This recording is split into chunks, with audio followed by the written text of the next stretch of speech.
What is going on, my Ghost Squad? Welcome to Tactical Tuesday. Today is Tuesday, April 24th, 2018. We've got an interesting show tonight. I hope everybody's ready to go and ready to make your comments out there. We are streaming live, as always, on YouTube and simulcasting over on GunChannels.com. If you're not aware of GunChannels, please go check us out. It is a good community for the pro-gun, pro-Second Amendment community. I like to call it the water cooler of the gun community. You have a lot of live lobbies, 24-hour lobbies that go on every day. A lot of your show hosts and content creators that you watch every day. We're all over there, so go check them out. We have got, hey, what's going on? It is a rockin' little chat out there. It's been going on for quite some time. Let's go say hello to the Gun Channel side. You got Sandhills. What's going on, Sandy? Sandy, if you want a link, I'm going to shoot you one over into the Gun Channel side. So if you want to jump in, I didn't see you earlier, but come on over. The water is warm, but Night Strike's over there. We had some people over there earlier. Let's see here on the YouTube side. We got, let's see, Patriot in the Dark. What's up, Miles? Miles, I sent you a link in the email. Check it. Bo, is that Bo Kner or Bo Ner? I get it. Boner. Very nice. Very nice. Well played, sir. Guitar Man Pete's out there. Rich White, the 1%. You got Black Cat. What's up, RL? You've got, let's see here. Yeah, conversation going out there, guys, didn't you? Gunpowder Beauties out there. Man, you guys had a nice little conversation about, I mean, there's a lot of boat sinkings going on lately. Roll call. What's going on, my man? Let's see here. Going down the Tar Dot. What's up, Tar? Midnight Range TM. Mohawk Boy is in the hizzy. Tar Dot and Midnight are the only real good ones that you've yelled out so far. Yeah, I mean, John yells the angry drunk Tack Daddy. That's my role tonight. Ah! It's nice to have Tack back in the house. The man, the myth, the legend from Florida himself. He who is all Kevin the Tack Daddy, who I sat there and I watched you play video games live earlier, and I must say, you play video games like I do. Have a lot of fun, but die quite a bit. But that's how I love to play them. It's the fun. You know, you got to go in there, go balls to the wall, shoot them up, and whatever happens, right? It's a virtual world that I've been in for some time, and yep. Yeah, we had some fun tonight, but God, we got destroyed in that last game. But the second game, I had quite a good helicopter shot. Oh, did you? Endorphin. Yeah, I took down a helicopter. Oh, you know, I saw that. Yeah, I saw that. That was pretty sweet. Mad Sexy's in the hizzy. 30 clipazines out there. Streetport, what's going on? We got about 30 guys. If you want a shout out or if you want to say anything, what's up, JB, John Bound Productions? Go ahead and say something in the chat. Let us know that you're here, where you are. If you are a newcomer to the show, welcome. We love having you. But go ahead and say something in the chat. Let us know that you're here, where you're from, and all that. If you have any questions, go ahead and put them in the chat.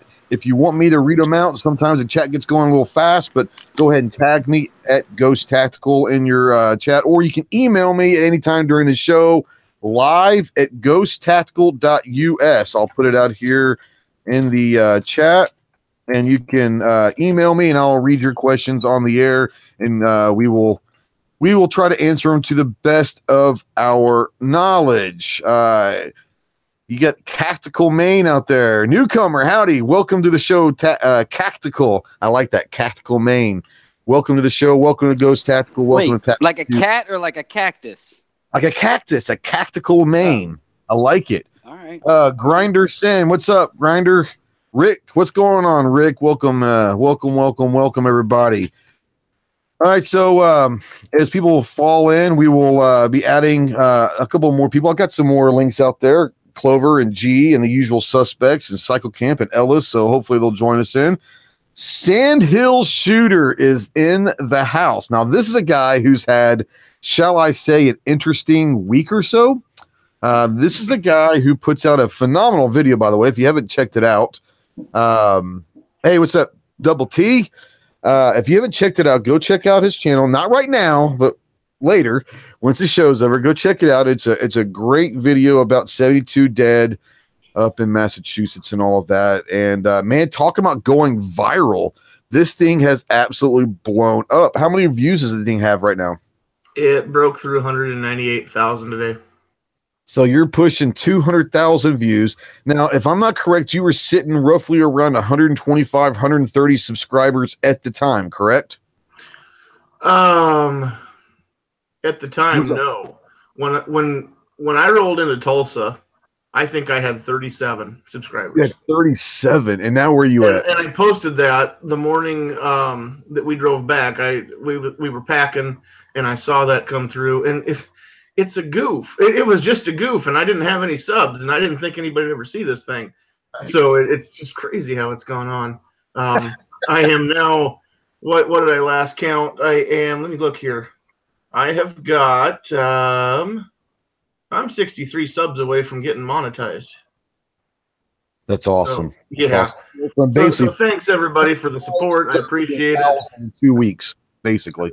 Yep, it's been awesome. So I sure appreciate all the support, and I sure wouldn't be here without everybody going and watching that one video.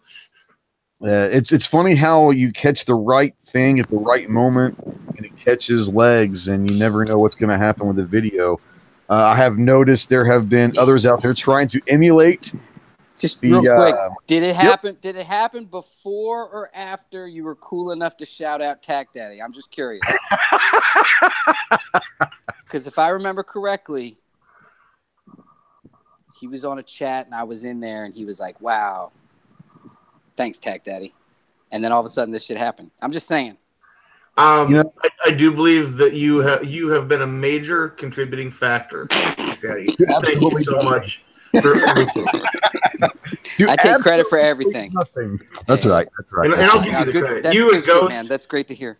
And honestly, most of the credit, people that know who I am, most of the credit's got to go to Travis P11 and Night Strike, because I'm usually on their weekly shows. But yeah, it's just been awesome. And going to Tulsa, now there's a lot of people that know what the face looks like that goes with the name, and vice versa. So it's been a fun 2 weeks. I might not talk a whole lot. I had neck surgery yesterday morning. I'm home now and I feel pretty good, but I might not talk a whole lot tonight, but I couldn't pass up a link. I saw your post that you went well, but I didn't even know you were having surgery. So everything go good? Yeah, everything went fine. I had a herniated disc in my neck, and it was pushing on a nerve, shooting some pain down my arm and my shoulder, and they took out the disc and put a bone in and screwed in a plate to hold it together, and now I got a hole in my neck. Hey, thanks, Matt Sexy. Hey, Garage Guns. Hey, speaking of which, I need to send a quick shout out to Garage Guns. Coy had sent me some ammo from Inceptor about a week or so ago, maybe a couple weeks ago. I'm not sure when it was. It was about a week or two ago. And I just put out my my SAR 9 review video yesterday, and one of the ammos that I used in the testing was some of the Inceptor. And by the way, Garage, appreciate you very much for doing that. If you guys haven't checked it out, go check out Inceptor, especially the ARX round. And it's a copper polymer-based projectile, and it's a defensive round.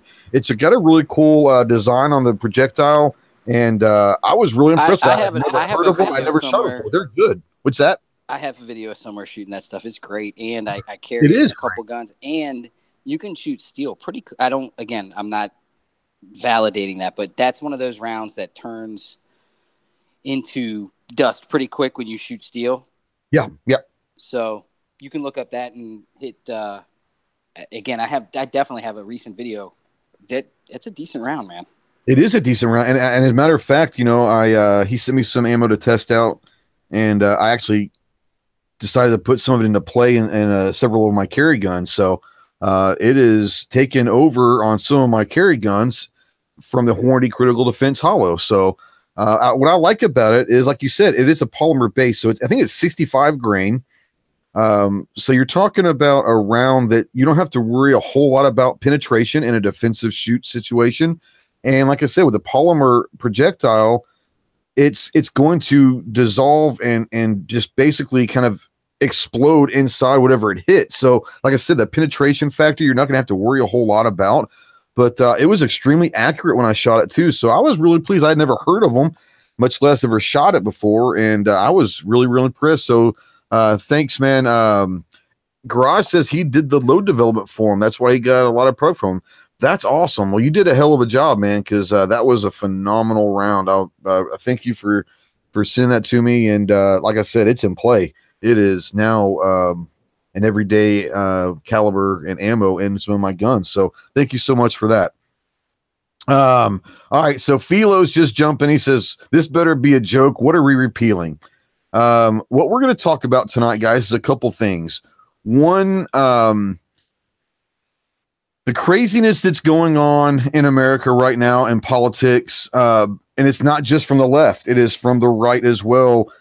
And the basically inch by inch systematic repealing of the Second Amendment as we know it, and what they're trying to do and how they're going about it. And then also we've seen a lot of people in our community as well, in the media side of things, that are very, very pro-gun, but they seem to be very, very pro-gun control also. So we're going to talk a little bit about that and discuss, the Second Amendment as we know it. What will it look like a couple years from now?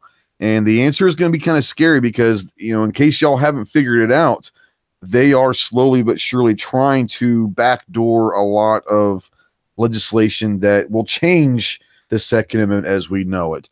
There are a lot of people that are trying to repeal it, which I think we all know, TAC in Sandhills. I think we both know the Second Amendment is never going to be repealed. They will never have the votes in the House or the Senate to repeal the Second Amendment. But what they can do and what they're trying to do is, like I said, systematically, inch by inch, piece by piece, change what the Second Amendment really is in our lives because of the regulations and all of that. So that's kind of what we're talking about. Beaverwood, what's going on? YouTube deleted 4.5 million videos the first 3 months this year without anyone watching them for objectionable content.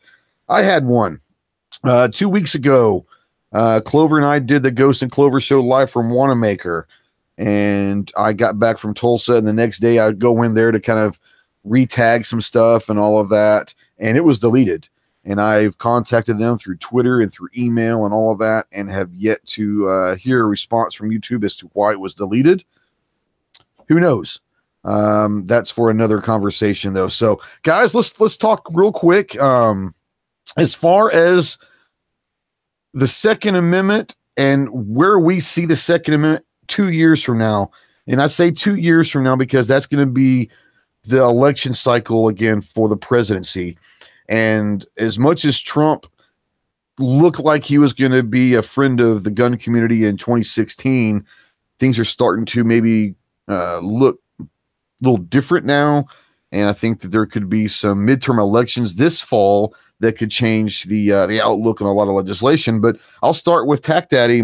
Tac, put your brain, your futuristic brain control and your time traveler tinfoil hat. Where do you see gun legislation 2 years from now in the presidential election? And do you think the Second Amendment looks much different than it does today? No. And I'll go devil's advocate for you because you need one on this show, obviously, tonight. Sure. Let's get some people fudding up let's in the, do this. Let's get chat people right now. fired up. Here's the thing. Is it really a slippery slope that's going towards complete gun control? Or is it something that goes back and forth and wavers over years? But in the truth, if you really look at big picture, while certain things are definitely messed with, and again, I shouldn't have to give that whole disclaimer that I'm still completely result in my right and your right to have whatever's available of the day to defend you and your family with, again, as little of restriction as possible, with the same type of controls that should be in place to make sure that madmen don't get their hands on these things. However that fits in your county, because that's what it breaks down to at this point. Well, sure. At the same time, 25 years ago, Connecticut was the only place in the country that you could conceal carry. Yep.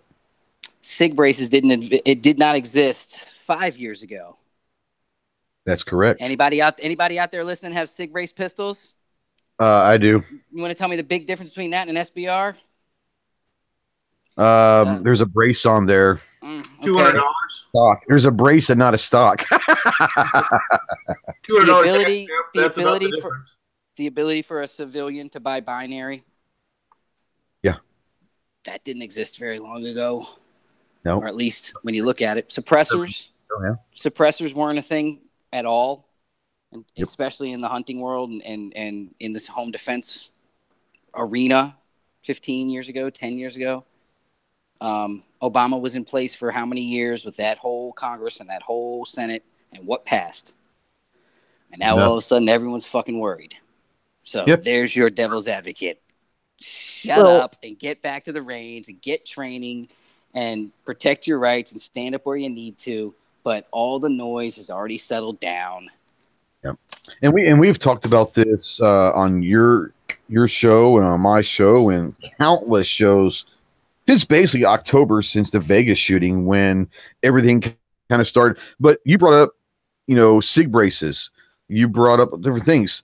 I want to bring up one that outside of a very small few, we all heard of them. We all knew what they were, but no one cared. No one probably didn't even own one, but bump stocks. Until October of 2017, bump stocks were kind of a laughing thing in the gun community. It was like, oh, that's kind of a gimmick thing. It's a parlor trick type thing. And all of a sudden now all this legislation, including today, did you guys see that the governor of Maryland signed a bill that does several things, but one of them was ban bump stocks. But two, it gave family members the right to go to the court and deny access to firearms to their family members that they deem unfit to be around firearms. So I understand the sentiment of this law that if someone's crazy, we don't want them, even as gun owners, we don't want them to have access to guns because crazy's crazy. But for anyone, I grew up in Maryland. I was born in DC. I grew up in Maryland. I'm just thinking what happens in PG County based on that law alone, because everyone in PG County is crazy. But the fact that they actually have it on paper now in a written law saying that if Kevin is my brother and I think that he's acting weird today, I can go to the courthouse and have a judge say, you're going to have to surrender your guns and you can't have access to any of the ones that are legally yours. The reason why I say I worry about that is this opens up a Pandora's box to, because how it's going to play out. This is statewide, Ghost? This is statewide? I missed this one. So this is the entire state of Maryland? It's not a county? It's not like... No, it's this morning. The governor, Republican governor. Let me find the article real quick. I was... Wow. Yep. Yeah, it's right here. Let me pull it up real quick. And you should get that underscore guy in here. He's an authority when it comes to Maryland. Right. Let's see here. Maryland gun laws. It's pretty interesting. I saw it this morning. Yep. Maryland's here. Crazy. Maryland Governor Larry Hogan, Republican, signed into law Tuesday an array of bills ushering in one of the most comprehensive packages of gun violence legislation passed by any state. They're calling it gun violence, by the way. The legislation includes a ban on bump stocks and other similar devices that allow semi-automatic firearms to emulate automatic fire. Another bill expands law enforcement's ability to confiscate guns from individuals labeled an extreme risk, a measure known as the red flag law. Both of these measures have garnered support in a number of states. They talk about the Vegas gunman with bump stocks. They talk about the Parkland shooter was known to local police as a gun owner with violent tendencies. In the signing ceremony, Hogan hailed the new law as common sense bipartisan measures that will keep guns out of the hands of the mentally ill and those with criminal backgrounds. Part of it also says that if you have been grandfathered in, if you have been convicted of a domestic violence convicted, you must surrender your firearms. I mean, we're talking about surrendering firearms at this point. Those people are going to end up being illegal firearm owners. You know that. Yeah, I mean, and that's the whole thing this is a scary one. This is a very scary one because you're looking at, again, I don't use that slippery slope thing. You're looking at an incremental thing where an entire state has said, in this state, if you choose to live here, if you have a domestic violence, if this happens to you one time, you now forfeit your right to defend your life for the rest of your life. Yep. And so I look at it as, again, can a 24-year-old that slaps around his wife one time and gets arrested? Because, again, it's a bad thing. It's a fucking stupid thing to do, and you should be reprimanded for it. But if the state then goes and takes away your guns from you, does that mean at 24 for the rest of your life because of that one night where you fucked up and crossed the line, you can never defend yourself at age 40, 60, 80? That is a definite problem.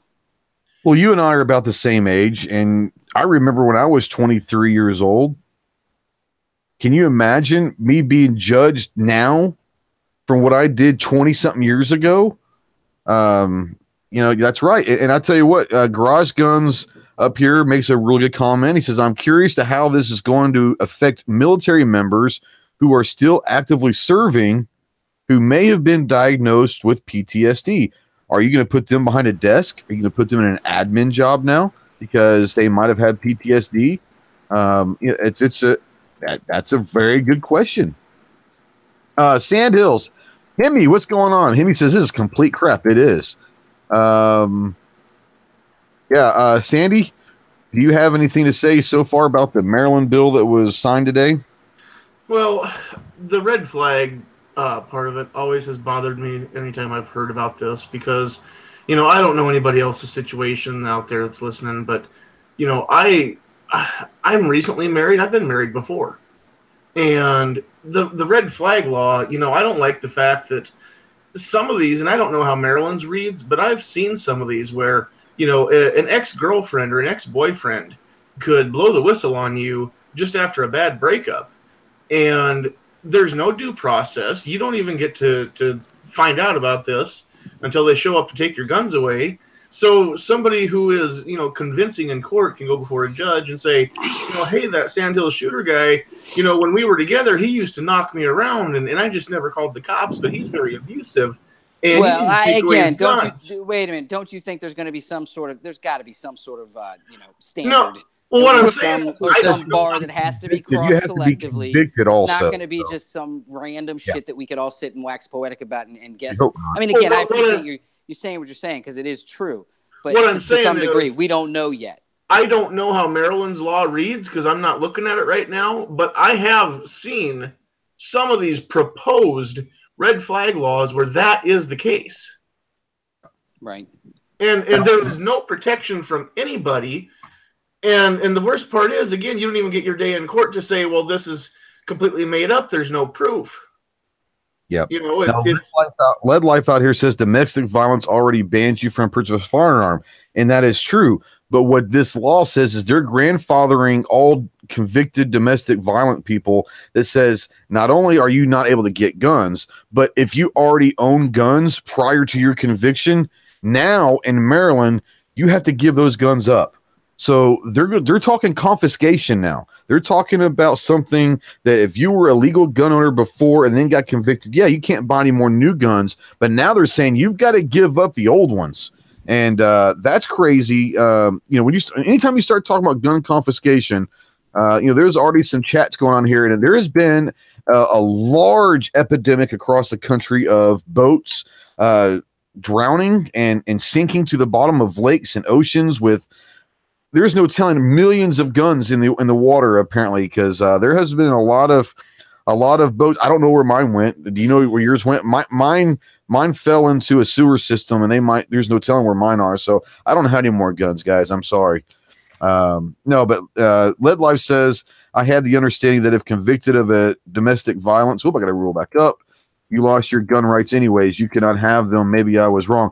No, but I think what they're saying is if you're convicted of a domestic violence, you can't buy guns anymore. But if you own guns prior, now they're saying that the police have the right now to come to your house and confiscate the guns that you might have bought previous to that conviction. So you're saying we're talking confiscation here. Maybe grandpa passed away and you got a gun handed down that was in his collection, and you've owned that since you were, 20 years old, and now that's gone too. That's right. Hold on. Let me. I'm a little banged up, so it's hard for me to keep my head here. But so you're talking about the fact, in my mind, this is the way I look at it. The government is aware of every single serialized purchase that I've ever made, that where I went into a gun store or someplace that allows FFLs transfer, such as a pawn shop, etc., and purchased a gun. In my mind, they know exactly what I have. So the truth of the matter is, if we go down that road where everyone's like confiscation, what that really looks like is they show up and they say, here's the list of guns that we think you have, give them to us. And when you say they're in the lake, you're now going to be put on the trial that if they do find them, you're going to be convicted of lying. That's right. It's not going to be about the possession. You're going to be, again, so it's not about the possession of them. It's about they already know. So unless you can say to them, here's 18 receipts for the 18 guns you know I have. Here's me transferring them to other people. You know where they went. Stop harassing me. Right. That whole notion of I'll just tell them that I buried them, or I'll just tell them that I don't know where they are, or I'll just tell them that they disappeared in a hurricane or a tornado. Stop it. Well, and here's the thing you also have to understand is,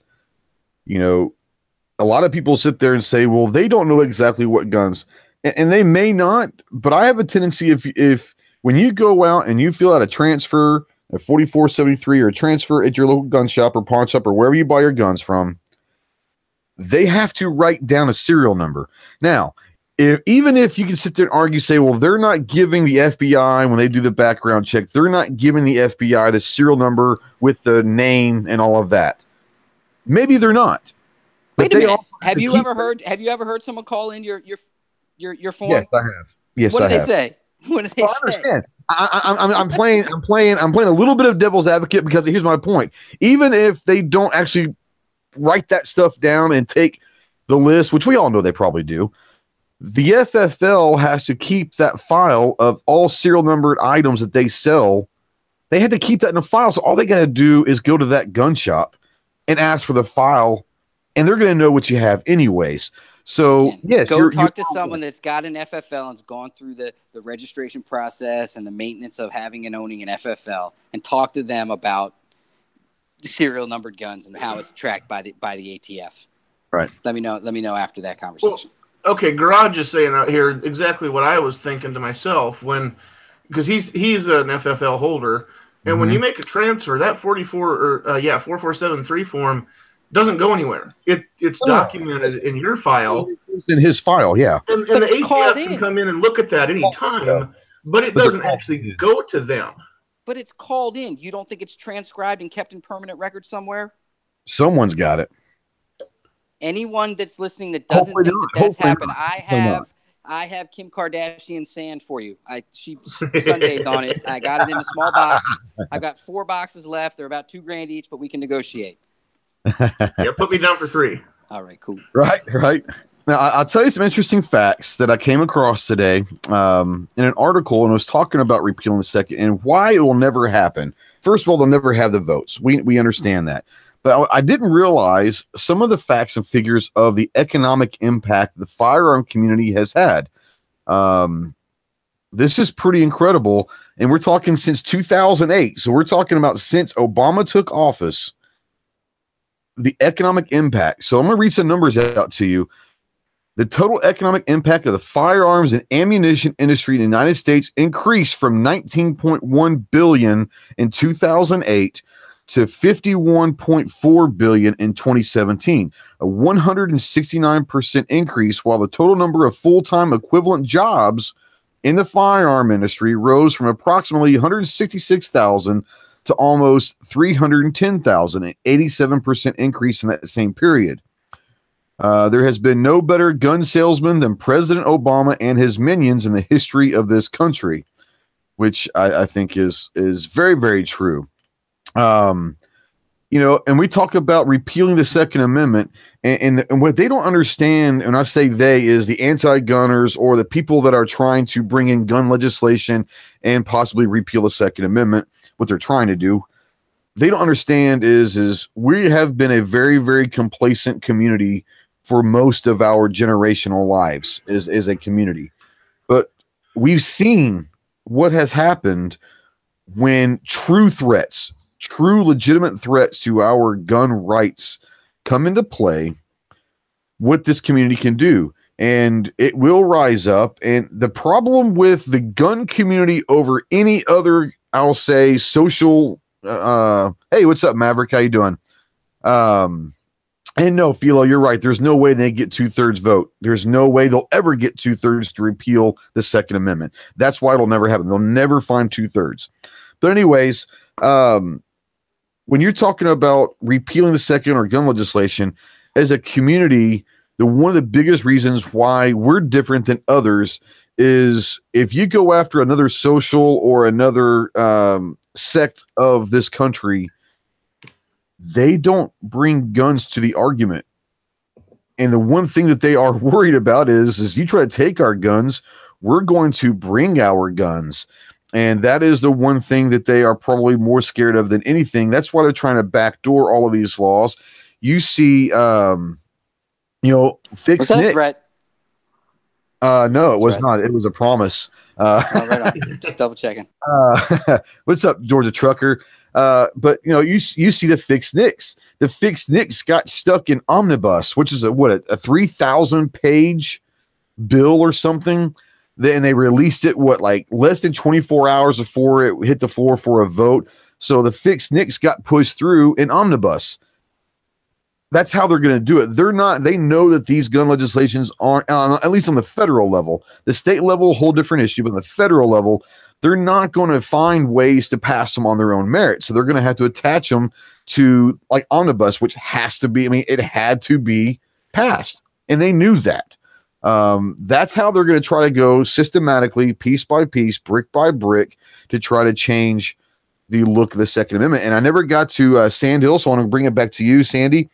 2 years from now, in the 2020 election, where do you see the Second Amendment? Is it still strong, or has it been defaced a little bit with systematic attacks? Do you think it's going to be different or the same in 2 years from now? Well, it's going to be different. It's already different. It's different just since October, like you said. And so, clearly changes are inevitable. I guess, just looking back, we've seen over the years, over the last not quite 100 years, we've lost this, we've lost that. It's always been for the greater good or the greater protection of society, but we've never gained anything back. And that's where I'm getting fed up is, they said, well, we're not taking away guns, we're just going to take away, automatic guns and suppressors. Well, then we're not going to take them away. We're just going to regulate them and put serial numbers on them. And then we're not going to take them all away, but we're going to make it to where you can't buy new automatics even with a tax stamp. Or we're not taking them all away. We're just going to make it to where you can't buy one with a pistol grip and a vertical foregrip, or pistol grip and detachable magazine. They keep telling us they're not going to take away our guns, and then they keep taking away certain ones. And pretty soon, we can only do that so long before we really are back to where they ultimately want us to be with cap and ball muskets or flintlock muskets. They want us black powder and revolvers is basically what they want. And then they're going to say, well, I know the guy was kind of nutty, but there was a guy here several months ago on Tucker Carlson saying, we need to get rid of muzzle loaders because this is a 50 caliber round coming out of there. Clearly didn't understand how guns work or calibers work or any of that. But, he's thinking that muzzle loader is shooting basically a 50 BMG is kind of the way I understood it. But the problem is we've got people that don't know how guns work regulating these guns and the laws on them. And that is the thing that burns me, I think, the most. Now, here's another thing, because, I have this conversation with friends, family, not a lot, because, I don't want all my friends to think that I got nothing else to talk about. But when it comes up, here's the two sentiments that I'm hearing. Number one, I'm hearing that, any of my friends that I know that are law enforcement, none of those guys are willing to be the one to kick down your door. They're not going to go. No law enforcement officer that I personally know is going to be the guy that comes into your house and takes them. Now, at the same time, the people that aren't law enforcement that own guns, I've heard, pretty much to a person have said the same thing. They're not getting my guns. If they come for them, then they're going to have a fight on their hands. They're going to get the bullets first or whatever. And okay, now I agree with that 100%. That's the way it needs to be. But I guess, and I've said this a couple times before on different chats, what I want to see is it not go that far. There are so many things that we can do now to avoid that ever happening.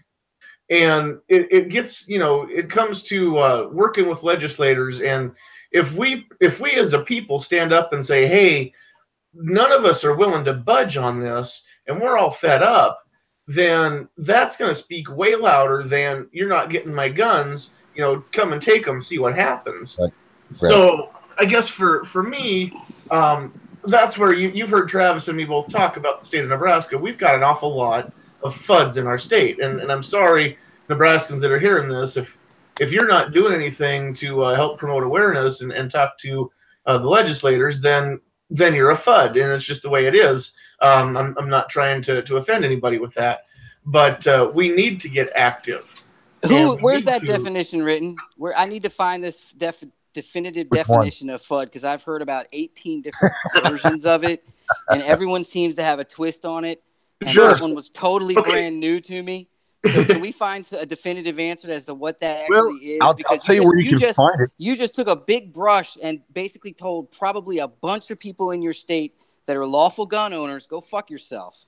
No, I'm hearing that time and time again across channels right now. I'm not saying that at all. Here's what I'm saying is I've got a lot of people that aren't going to do anything about it until they send shock troops out to take them away. And I'm saying, why sit on your butt and let it go that far? That to me seems like being part of the problem, not part of the solution. So to me, a FUD is somebody who, as long as we're going to take away automatics or bump stocks, and I can still go shoot deer and I can still go hunt ducks or pheasants or whatever, I don't really care. And there's just way too much apathy. To me, that's when I say FUD, that's what I'm talking about. Elmer still gets to go hunt ducks and wabbits. He doesn't care about the rest of this crap. And so what I want to see is everybody, whether you're a sport shooter, whether you're just a landowner, you carry for protection, you're a hunter, whatever the reason is, get fired up now and do it in the right way, and make sure that our lawmakers know that we're not going to put up with them trading away our rights or taking away our rights, because we don't want it to get to the point where we have to put our foot down and we've got no other option. We're backed into a corner shooting our way out of it. I don't ever want to get to that point.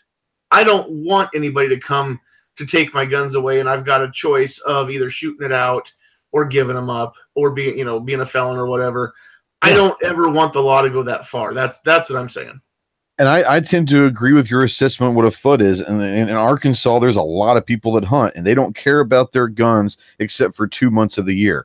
Mateo out there says FUD, gun owner who thinks it is okay to ban or regulate a class of firearm that is inconsequential to them. That pretty much, in my mind, that hits it. What I consider a FUD. Now, to me, that sounds exactly like the people who they don't have to carry a gun because they're protected by armed guards. So they don't need it. They don't think that I do either.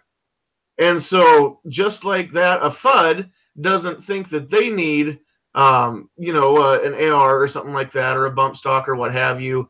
They don't necessarily carry concealed, so they don't care whether I have it or not. But it's all an infringement on the Second Amendment to the Constitution of this great nation. So they're not on your team, and they're more on the anti-gun team than the gun team, even though they own guns? I don't think they're on the anti-gun team. I think that doing nothing is the worst possible thing to do.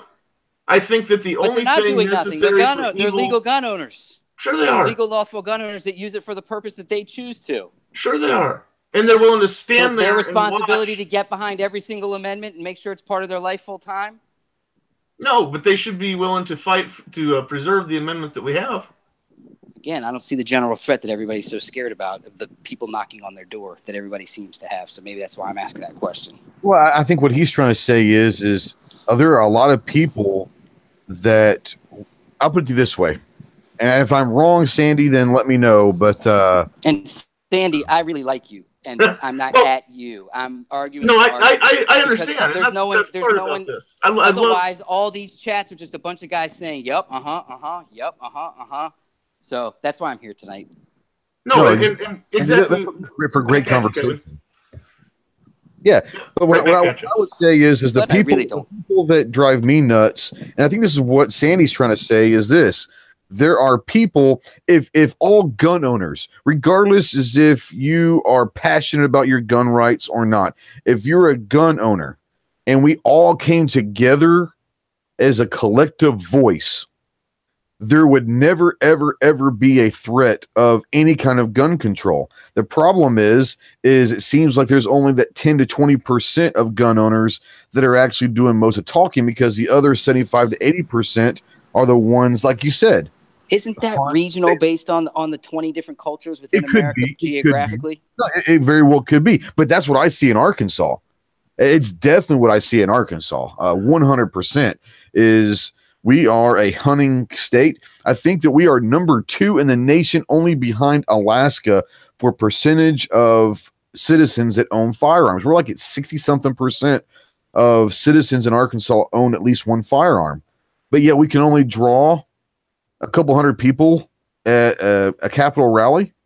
You know what I'm saying? So I think that there's a lot of people in Arkansas, and I can't speak for Florida, I can't speak for Nebraska or anybody else, but I can think in Arkansas there are a lot of people that don't necessarily care about their gun rights as long as it doesn't affect deer and duck season. The other thing that I see too is, and again, speaking for my state, I know there are a ton of people out in the western part of Nebraska who, and I know this is general, and I'm sorry, there's no other way that I can do this without painting with a broad brush here. But there are the people who just flat out don't care what law they pass. They're not giving up their gun. Yeah. And they're willing, they don't care if it's a felony, because they live in a place where there aren't shock troopers to come in and take them. And the sheriff's not. Guys, there's thousands of those criminals living in inner cities all over America right now. That's exactly. And what I'm worried is these laws are just going to create more criminals everywhere. That's right. That's the point. That's what I don't think a lot of people out there trying to pass them as legislation understand, that people who want guns, whether they're going to be responsible with them or irresponsible with them, are going to get guns, regardless if it's through legal avenues or not. That's the unfortunate thing of where we are, is we have people in Chicago that have some of the strictest gun laws in America, and it's among the top 2 or 3 crime rates with firearms in America. So, you might be able to have these, Negan, do you want to join in? Yeah, if you want to, you can send me an email at live@ghosttactical.us. I'm if scared of that guy. All that. Yeah, I mean, come on in. I would love to hear what you have to say. And send me an email and I'll send you a link. We only got about maybe 20 more minutes or so, but I'd love to have you on. Real quick, Kevin, I want to ask you this, because this was brought up earlier in the chat. I want to say Georgia Trucker is the one that brought it up. And if I'm wrong, I apologize. But someone said, we were talking about the government possibly having a file of what guns belong where. Whether we believe that is true or not is arguable, and that's for a different time. But he does make up a okay. Hey, G, I sent you a link out there, bud. He's in here finally. It's about time. But real quick before we do that is I want to finish this statement up real quick. He said, if there isn't a list somewhere, then how do we know, the media find out, or the law enforcement agencies find out when a mass shooting happens where they got the gun? And I want to ask you directly, because you have a friend of yours that owned a gun shop that happened to sell the shooter in Parkland, whether it was the same weapon or not that was used, but he had sold them weapons. How did they happen to find out that guns were purchased at your buddy's gun shop? How did that happen? That I don't know, but what I can tell you is this. They released another timeline during a county commission thing today that coincides with a lot of what they said. They bullshitted a little bit, to be honest, about command center setup and shit and stuff that I saw with my own 2 eyes that did not get done at the same time they said it did. But regardless, they had a 5 p.m. It might even have been 4, but they had a 5 p.m. sheriff press conference underneath the overpass.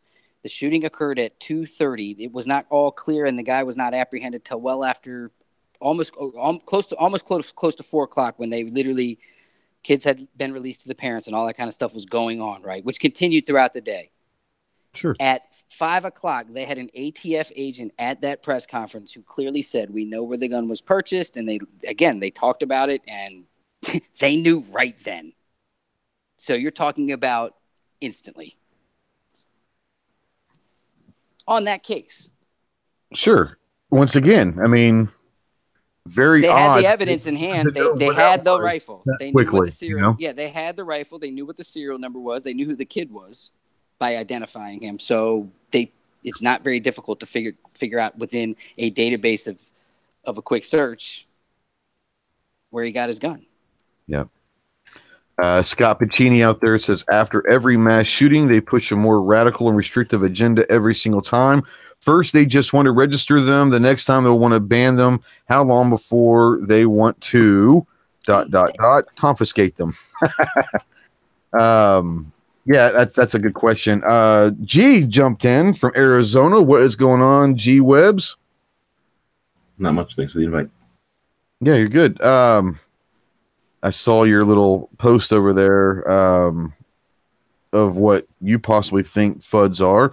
And there's like I said, there's FUDs. There's going to be 27. You ask 27 people, there's probably going to be 23 to 24 different definitions of what they think is a FUD.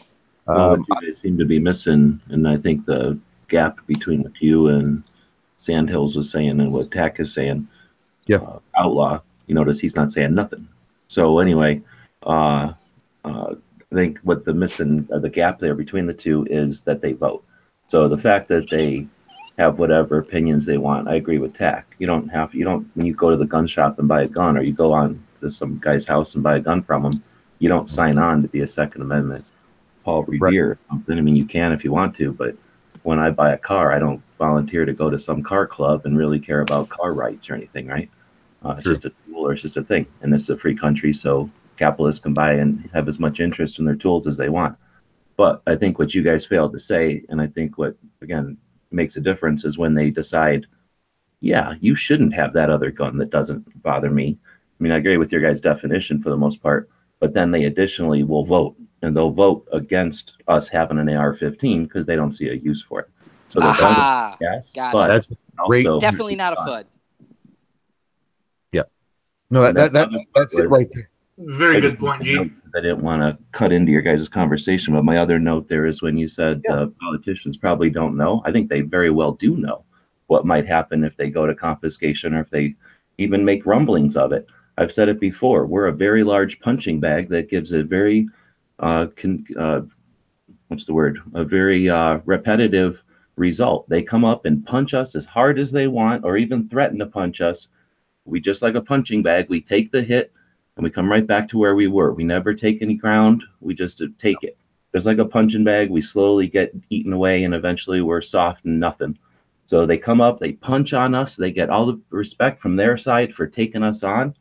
We stand there and take it and get all the money to the NRA and others for defending us from it. And if they were to actually get a bunch of gun owners to defend their right to own a firearm to the police or to the military or to whatever UN, whatever it turns out to actually be, that would be the best coverage they could ever ask for.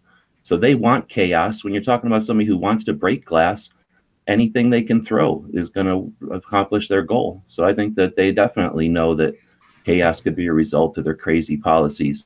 And they want that chaos. They want to make gun owners look like they're a bunch of crazies. And if they can manipulate that, right on.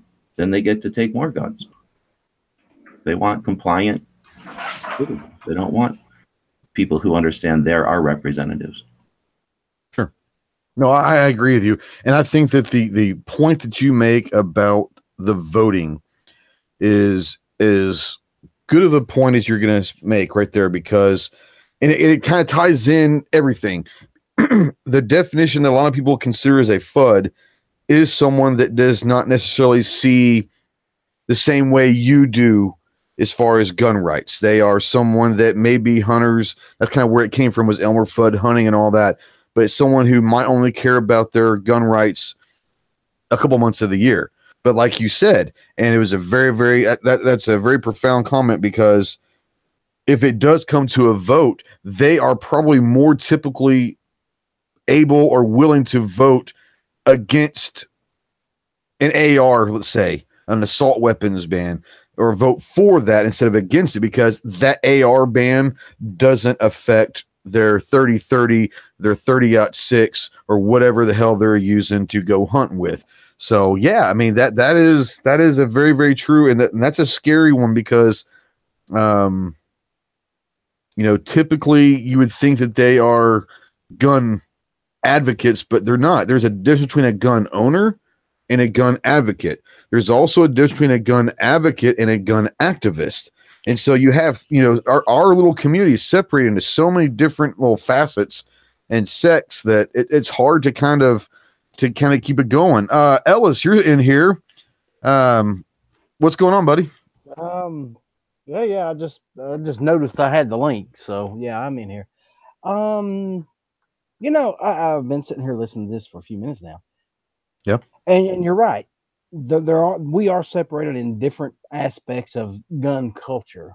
And you're also right that as long as they can keep their 30-30s and their 30-06 hunting rifles, they're pretty good.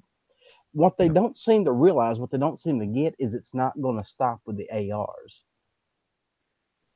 It's not just the ARs that they're wanting, or the semi-automatic handguns, or they want to take them all. It's the less guns we have, the less we can fight back if the time arises, and that's the point. That's what it's all about. It's what it's always been about. It's not about the guns; it's about control. If they have the guns, then they have all the control. He rebuttal to that. I have a question. Yeah, go for it. How many FUDs are there, and how many AR-15 owners are there? And is this really a fair thing to keep hounding on FUDs? Is there really that many of them, is my question, that we give them so much attention? I don't know. I don't know how many ARs are out there. I would say that there are probably a lot more 30-30s than there are ARs. Ooh, I would question that. I would question that. I think there would be. No. I think there would be, because damn it, where's the Googler? Well, okay, but we need the Googler. I guess in my mind, the vast majority would be, I don't know if they'd fall into the FUD category necessarily, but again, by my definition, if you don't care because it doesn't affect you, that makes you a FUD, then I think that is the vast majority, because we know that the people that, like us, that sound off, we are the minority in the gun owners. We're the ones that are actually, getting. I'm sorry, but when you say affect you, affect you, you're talking about a guy who just literally says, you know what, I'm just an American. I want an AR-15 and a 9, and I'm going to keep one of my. We know this is 90% of gun owners. I'm going to keep one in the closet, and I'm going to keep the gun in the nightstand, right? Sure. And again, sure. we say that he doesn't care, but he cares if the time comes where they say, "Hey, we want that back." I bet you he does care. Like, gee, you made a good point. The people that are going to vote against having an AR or something, that they own a shotgun, but they don't care about ARs. They don't care that if they take them away, and they'll go ahead and vote for that. That is a much better description than I feel like what I had given. But it's okay, I guess, that I think by and large we I think it's pretty arguable or pretty well known that gun owners for the most part were pretty conservative, and conservatives don't like to rock the boat by definition. And so we're always going to have there's going to be a few people that are willing to make some waves, and most conservatives don't want to do that, and that's okay. That's good. But I guess the other thing that I would say is as much as it bothers me that more people don't want to get involved. Yeah, you're right. It's a free country. They don't have to. But then I think back to the fact that 3% of the colonists, ran the British out of the country and started a new government, and the other 97% didn't want to fight. And so, it's okay if a small voice is standing up for this, as long as we still have enough people that are willing to fight the good fight. But I think that just like everything else in the world, I guess the main point I would make is it's not just about fighting, it's about fighting smart. And that again, we could have another whole week's worth of discussion about what does that mean, fighting smart. Yeah, I mean, that's probably a whole nother discussion. I've got someone out there. I want to try to get somebody out there to be my own Googler for the night. So if somebody's out there, I know that Rich says there's probably no reliable way, especially with the 3030. If there is a way for you guys to possibly go out there and Google, even if they're unofficial numbers, I'd like to kind of see what a guesstimation of how many ARs there are in America and how many 3030s out there in America. Just because I'm interested to see those numbers. If we had Googler with this, then it'd already be done. But you know what? I'm going to go ahead and commission somebody out there to find that out. So if it's any way possible, if someone out there would take a few minutes, I'll probably send you something in the mail to thank you for your time and effort. I'll take the over. I'll take the over on the AR side. You think the AR has more than the 3030 in America? Sold units, 100%. That's my guess. Yes, I will. Okay. I will. You might be right. I would like to. I just think that there's probably more 3030s out there. I think there's a lot more people that hunt with 3030s than there are that hunt with ARs. And I'm just talking about, and I'm not saying there's also a lot more people that buy ARs. I'm just saying there are so many people that hunt with 3030s that I wasn't talking about hunting. I was talking about ownership. I understand that, but that's what I'm saying to you is this. I think there are so many more people in America that hunt with 3030s than would ever consider buying an AR. That's why I think that the hunting side will carry the 3030 over the AR platform. I might be wrong. I'm gonna say ARs are double. Really? Of 3030s? They've been making, well, if you're saying 30-30, but if you're saying lever action, right? They've been made. Lever action, or I mean, that might be different. Well, I wish I could find the numbers, because I read here a while back that the AR is the #1 most popular platform in the country as far as rifles go. There are more ARs than there are any other single type of rifle. Yeah, right now. There's a lot. There's a lot, you guys. Lever actions have been made since the 1800s by multiple companies. That's what I'm saying. Right. So the best you could do is look at those companies' records, and sometimes the companies themselves will just put out numbers on how many guns were made, like for the Blue Book or something like that. I guess once the ATF required inventories and stuff or tabulations of all that. I don't know if they actually publish that data, but it's probably obtainable somehow. I suspect most of it's being done by the NSSF, the industry, right? And probably more on sales. So now you got lever actions that pretty much have to be made by a company, a manufacturer, right? And then distributed, so you can get numbers on that. But let's go to an AR-15. Literally the most modular gun, and all you really track is the receiver, and then there's 80%. So I agree with that. There's probably, even though there's been a zillion levers made, there's no way to know how many ARs. You can literally be whipping a dozen ARs out in your garage while we're listening to this show. Allegedly. No. This is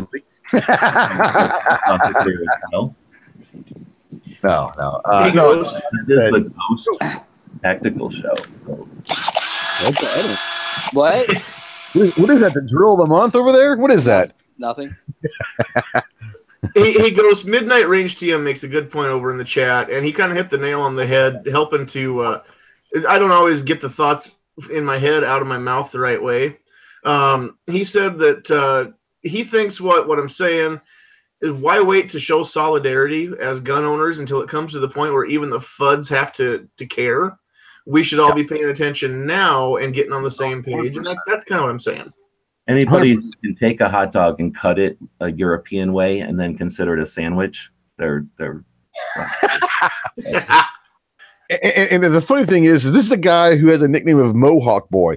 He's got like 4 pieces of hair on that head. How is that a mohawk? That's 4 pieces of hair hanging on for dear life, and he's afraid to get a haircut or shave them because he's afraid they might not ever come back.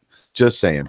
No, I'm just joking. Let's see here. Negan wants to know how much longer. Who knows? We'll talk as long as there's people wanting to listen to what we have to say, and as long as we don't run out of topics, we'll keep on going. If you want to join in, Negan, I sent you a link, so it's up to you. What's up? Yeah, he scares me. Yeah, it's just amazing anybody listens to us anyway. Yeah, no kidding. GWS is out there. According to NSSF, he found a number that says there are around 15 million ARs in America. Don't know how legitimate it is. NSSF, like you said, they're the ones who are doing a lot of these polls and all of that. And if they say it's roughly 15 million, I'd say that's a pretty solid number. Let's see here. Don't you think that's also going to vary by region and vary by age? Oh, Mohawk boy, I'm just giving you hell, my friend. Don't take it so personally. All right. No. Now let's move on a little bit about gun owners being gun control advocates here. And they're calling, and the reason why I say that is, like I said earlier, in Maryland, a Republican governor signed into law several pieces of legislation, including a bump stock ban, a way to for families to red flag family members for psychological issues, what should we call them?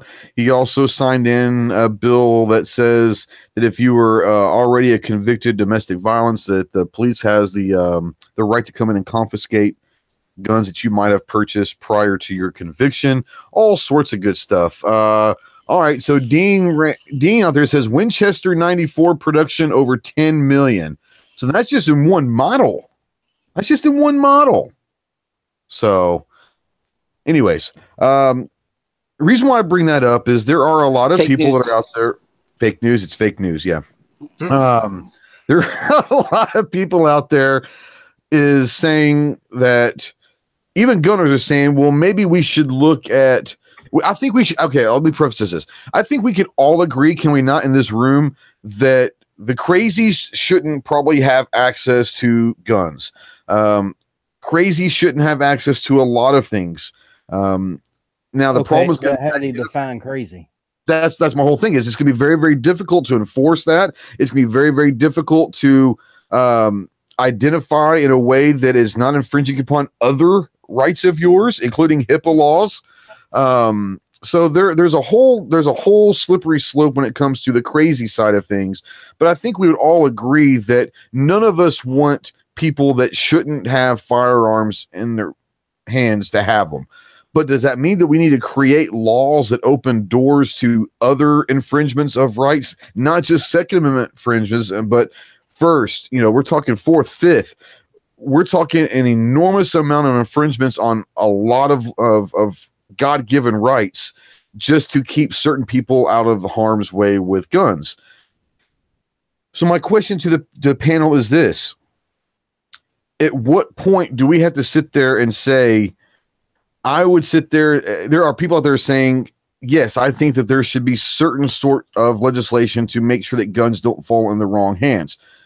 Is this common sense gun control, or is this an even slipperier slide to a whole Pandora's box of infringing not just a second? The problem I have with this is this: if you sit there and say that we wanted to try to get the mentally ill not to have guns, how, like Ella said, how are you going to identify who the mentally ill are? How are you just going to go and take it to a judge and say, I think this guy's crazy? Is it an implication enough to ban these people from guns?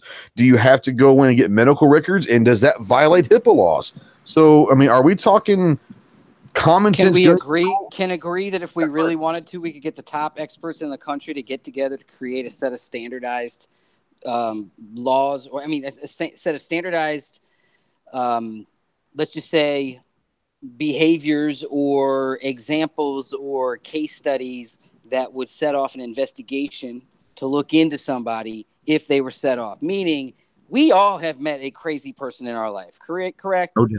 No doubt. You all have driven downtown and seen people standing on the corner talking to themselves, correct? That's correct. We would all say those people probably shouldn't have firearms, correct? I think we would all agree that I would be worried about them having firearms. Say again, Outlaw. What if he's just standing on that corner praying? Does that make him crazy? No, I'm just saying. We've all seen this before, though. We've seen these behaviors in our lives where you look at someone and you're like, wow, that person's probably pretty wacko. Yeah, but as just a citizen watching someone.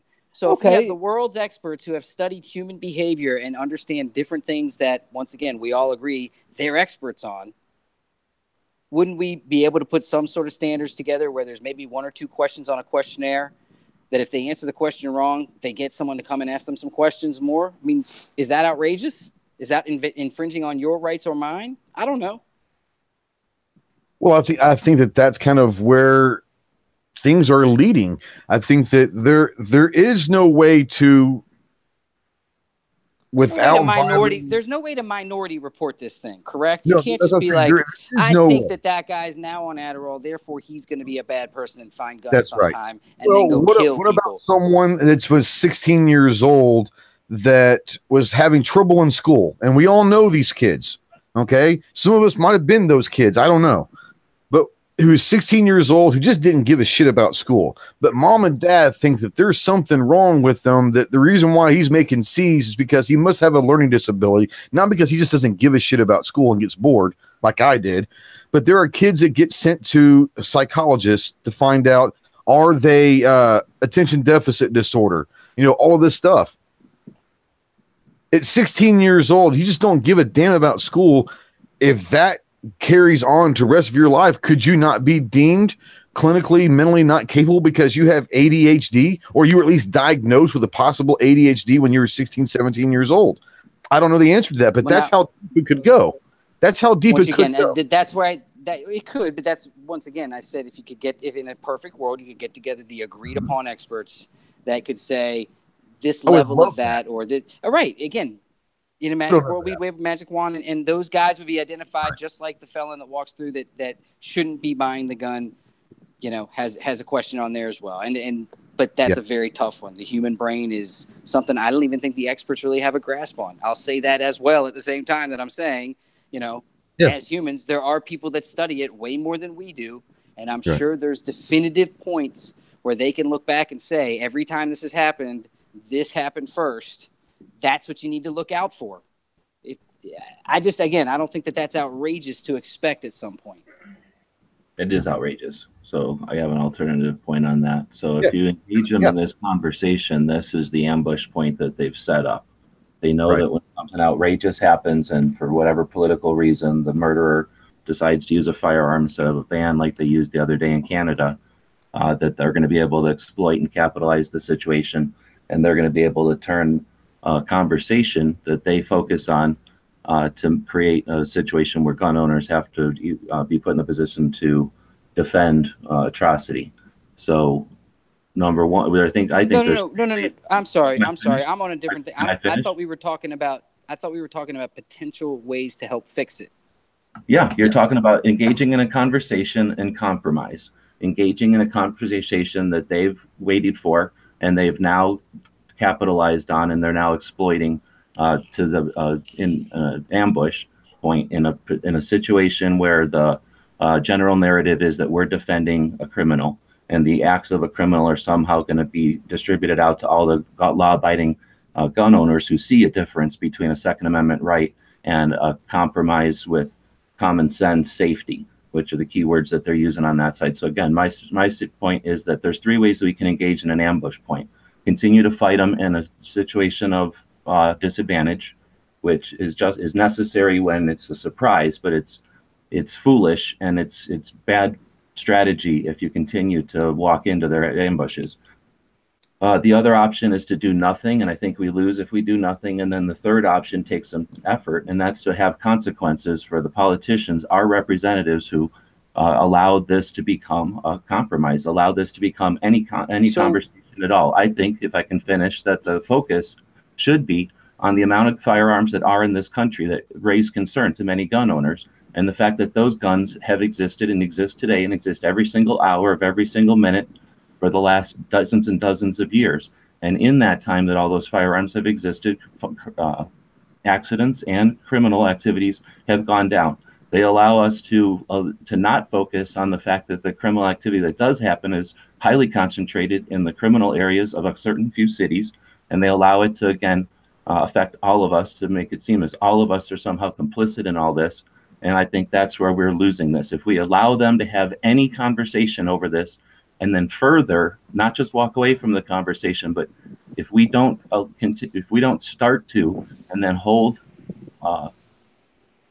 with consequence, hold responsible the politicians who would dare make policy change based on these few instances, I say, where is the outrage on vehicles? We have 16-year-olds, 18-year-olds that drive around in vehicles. Any of these points you just made Irrelevant. about potentially being a crazy person, why would we give them a driver's license? Why would we let them have a knife? Why would we let them have anything with a cord? Why would we let them go above a second floor in a building? There's so many things that they could do to cause harm. Can I ask a question? That we're only engaging in this conversation because we've been manipulated into it. So if we know that every single person who goes into a gun-free zone and kills people in America is on some sort of psychotropic drug over and over and over and over and over and over and over again, we should just ignore it because they're going to get their way? Is that what you're saying? Let them attempt to exploit a situation after a politically... No. I'm not talking about exploiting a situation. I'm talking about as responsible Americans, you're saying ignore it, correct? No, I'm not correct. Act like it doesn't happen because you're freaking out, not letting me explain. So no, you're not correct. Okay, so go ahead. Explain it to me then, because I'm curious. Explain what to you? What the answer to how you can justify the question of no, we shouldn't, as responsible Americans and adults who know go off over the last since the 70s, incurable at a time when they've decided this is a time to discuss it. I'm not talking again. You keep talking about them and they and this big boogeyman and all that shit. I don't buy the big that. Boogeyman, Bloomberg, the big boogeyman. Right. And there's enough of a counterbalance on the other side that's just as radical and sounds just as unforgiving. That's going to balance that out and has since the beginning of time. Well, I don't agree. So you've taken it completely off topic again. If you're saying, why should we? But again, we should ignore the fact that we were talking about mental health. We were talking about mental health. Let's stick there. Strategically thinking about ways to change the paradigm. If you're going to suggest that also suggests that we're somehow, what did you say? Would you claim that we're going to not care that people die? No, that we're going to ignore it. No, I didn't say that. Stop. Okay. I said, are we going to ignore the fact that every time when there's a mass shooting in the United States in a gun-free zone by a crazy person, they also have psychotropic drugs associated with that person? They're on them. So you want to try to hold on. And prior to when I was born in 1972, that did not exist. So I'm asking, when it comes to the mental health sliver of this, how do we fix shit or how do we try to make things better in America? Because there's obviously issues. That's what we were discussing was the mental health section of it. Can we answer this then? You want to come up with some theoretical answer to mental health. You want to come up with some answer to their strategically timed ambush question of we all agree that crazy people shouldn't get guns, correct? You want to have but you're saying we shouldn't do anything to prevent it. Suggesting it's strategic to not have a conversation with them. You don't understand that does not imply that we somehow don't care, but instead, after they've exploited a situation, we hold responsible the representatives that act. So you're saying so how do you challenge this unanswerable question, this Kobayashi stuff? If you were nerds and watching Star Trek, how do you solve an unsolvable question? Is you take a look from a bigger picture. You take a look outside the box and you realize that we're in the same ambush we've always been in, and that we have the same difficulty solving the unsolvable question because they put us into a situation where we need to either justify or somehow, explain away that our firearms rights are different than the bad guys when, again, they put us into a situation where 99% of the world thinks we're the same people. So instead, you don't. Your rights are the same. Your rights are the same, whether or not they try to figure out who's crazy before they buy a gun or not. Your rights are exactly the same. My rights are exactly by having the same. A conversation with them when they want to about our rights because of a situation is not being strategic and talking about them. Conversation is ongoing and so has been. Your solution is to interrupt me every time and then claim that I never answer your question. No, that's not true. I've let you. All right, guys, we're going to move on for just a second. We can come back here in a second, but I'm going to interrupt both of you and say shut the hell up for a second. But I will say this. This kind of goes along with what we're talking about. A comment was made, I think it was by Mohawk Boy earlier, and he said, we say that the definition of FUD is very, very broad. I think we can all agree that the definition of crazy is even broader, because what do we define as crazy? Someone that has actually been diagnosed with something that is considering mind altering or personality altering medication, or is it someone that has done something dumb in a heated argument 20 years ago? I mean, the whole point of calling someone crazy, but I think we can all agree, no matter how we get there, and this discussion can go on for years, and how we get there could take up another 3-hour chat if we wanted to. But I think we could all agree that something needs to be done, because if we look at the last several mass shootings, or what they consider a mass shooting, it seems to be with people that are I'm not going to say they're crazy, because we don't know, but they're definitely not stable, okay, for whatever reason. The problem is they're going to try to not make the craziness or that the problem. They're going to say the gun's the problem. And we all know that a crazy person behind a wheel is more dangerous than a shooter. Is someone who is drunk driving, are they clinically going to be crazy? I think you could probably say that they are temporarily insane, because the alcohol and a drunk driver has impaired their judgments. And isn't that the kind of the definition of crazy, is someone whose judgments aren't necessarily in reality and they're impaired in some way? So well, if we're all saying and agreeing that the gun is not the problem, which we all do here, all saying that, yes, which we all do here, then what is the problem? And then we're saying, well, let's ignore it. And I'm saying, well, in this case, maybe I'm not saying let's ignore it. I'm saying instead of going down the same 1, 2, 3 step that they want us to take, and they know we're going to take, they can anticipate it and they've already planned for it. Instead, we let them take the 1, 2, 3 step at some point. Once they figure out that there's no resistance, they're going to get their way past, and then we go to where there's actual ability to put consequences on actions. We can yell and scream at them all we want in the public view, and that's only going to interest the people that pay attention to it. When policies change, like it's being changed right now, because of a rare instance, a lightning strike, there's repercussions that need to be made. So whether or not you want to interpret it as ignoring the problem, I see it as strategically not engaging in an argument that can't be won. They want us as gun owners to solve mental health. That's not fair. That's not the argument.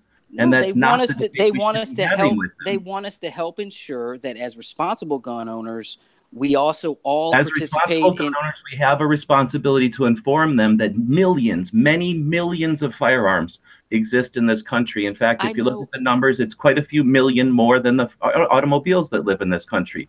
They do not have an unreasonable fear of automobiles. They do have an unreasonable fear of firearms. That's unfortunate. Let's not have a discussion now when it's a heated debate, and let them have an argument with no one. If you engage in an argument, which is what I'm suggesting against, you're going into their ambush. And again, you are in a position where you need to justify mental health. You have to solve mental health in this country. I see what you're saying, and I hear that. Hold on. I don't agree with it at all. I think that. Go ahead. You have an answer to mental health, and you're going to outwit them this time. Well, and that's the thing is, but I'm not saying ignore it, because if we don't, they're going to go get our fucking slippery slope, and the next thing you know, there's going to be someone at my fucking door. Ignoring. Ghost wants to say something. Guys, stop for a second. Give me a second, okay? We can talk about this in a second, but I think that I understand what both of you are saying. The thing I'll say with G, that I agree with G, is as gun owners, as citizens that are gun owners, it is not our responsibility to come up with a definition of crazy. It's not. It's just something that, as gun owners, if someone asks us in a public place how we feel about crazies having guns, that is a no-win situation. It's almost as bad as someone saying, why do you need an AR-15? Because there is no reason that we can give an answer that a anti-gun person is ever going to listen to. Right. Now, on the flip side, I think what you're talking about earlier, Kevin, about whoever these deemed leaders of both sides of clinicals and firearms and all this stuff, the leaders do need to get into a room and figure out what there is. Now, obviously, there are definitions of what someone crazy is. And I think someone out there said that it has to be educated by a judge, that they have a mental disorder and deemed necessary by a medical professional. That being said, we all know people that may not be clinically crazy, but we all know people, and we've all probably gone a little bit crazy sometimes in our lives over something. I'm not saying that we're crazy, but we just did live, but that's the problem is when we start talking about saying in Maryland that a family member can now go to the court and say, I don't think that my brother Kevin is in his right mind right now. I think that we should get rid of all of his guns. And the judge might sit there and say, you know what? I think you're probably right. It sounds reasonable to me. That's what I'm saying is at this point, we're not even having to prove that someone is medically crazy anymore. I agree with you 100% on all that. That Maryland stuff's crazy. It's crazy shit. They shouldn't be doing it. I have a question. All right. Before we get going, Negan, what is going on, my man? What's up? So I have a question. Yeah, so love to hear it. Obviously should keep guns out of people's hands who are likely to be violent towards other people. But what about people who are at risk of hurting themselves? Oh, I think that, we have to understand, guys, once again, 1.3% of all deaths in America are having to do with guns. Over 60% of those are suicides. So we're talking 2/3 of gun deaths in America every year are suicides. The problem, as I'll say, is this, is usually it's the same person who might be going into a school or a Waffle House or a casino in Las Vegas. There are typically signs that this person is not mentally stable. Now, we don't know if they intend to go and harm other people. We don't know if they intend to harm themselves. But typically there are signs that something is wrong with somebody. And this is not a gun issue. This is a human being issue. If you see someone out there that is showing signs of depression, is showing signs of kind of ostracizing themselves from community and the society, then we have, as human beings, not as Americans, not as gun owners, not as anti-gunners, as human beings, we have the responsibility to try to help those people. Now, that's just slippery of a slope as saying this guy's crazy. We think he might go shoot somebody. Let's get the guns away from him. We obviously don't want anyone being harmed with firearms. None of us responsible gun owners want that. But once again, how do we know? I think a lot of it has to do is you have to be responsible for people in your own community. If you see someone who's struggling with something, you've got to find a way to help them to maybe that might help this next situation not happening. What were you going to say? Should the Waffle House shooter got that kid? Should he have been given his gun back from his parents? See, here's the thing. That's another thing is technically the government gave his father the guns. First of all, why?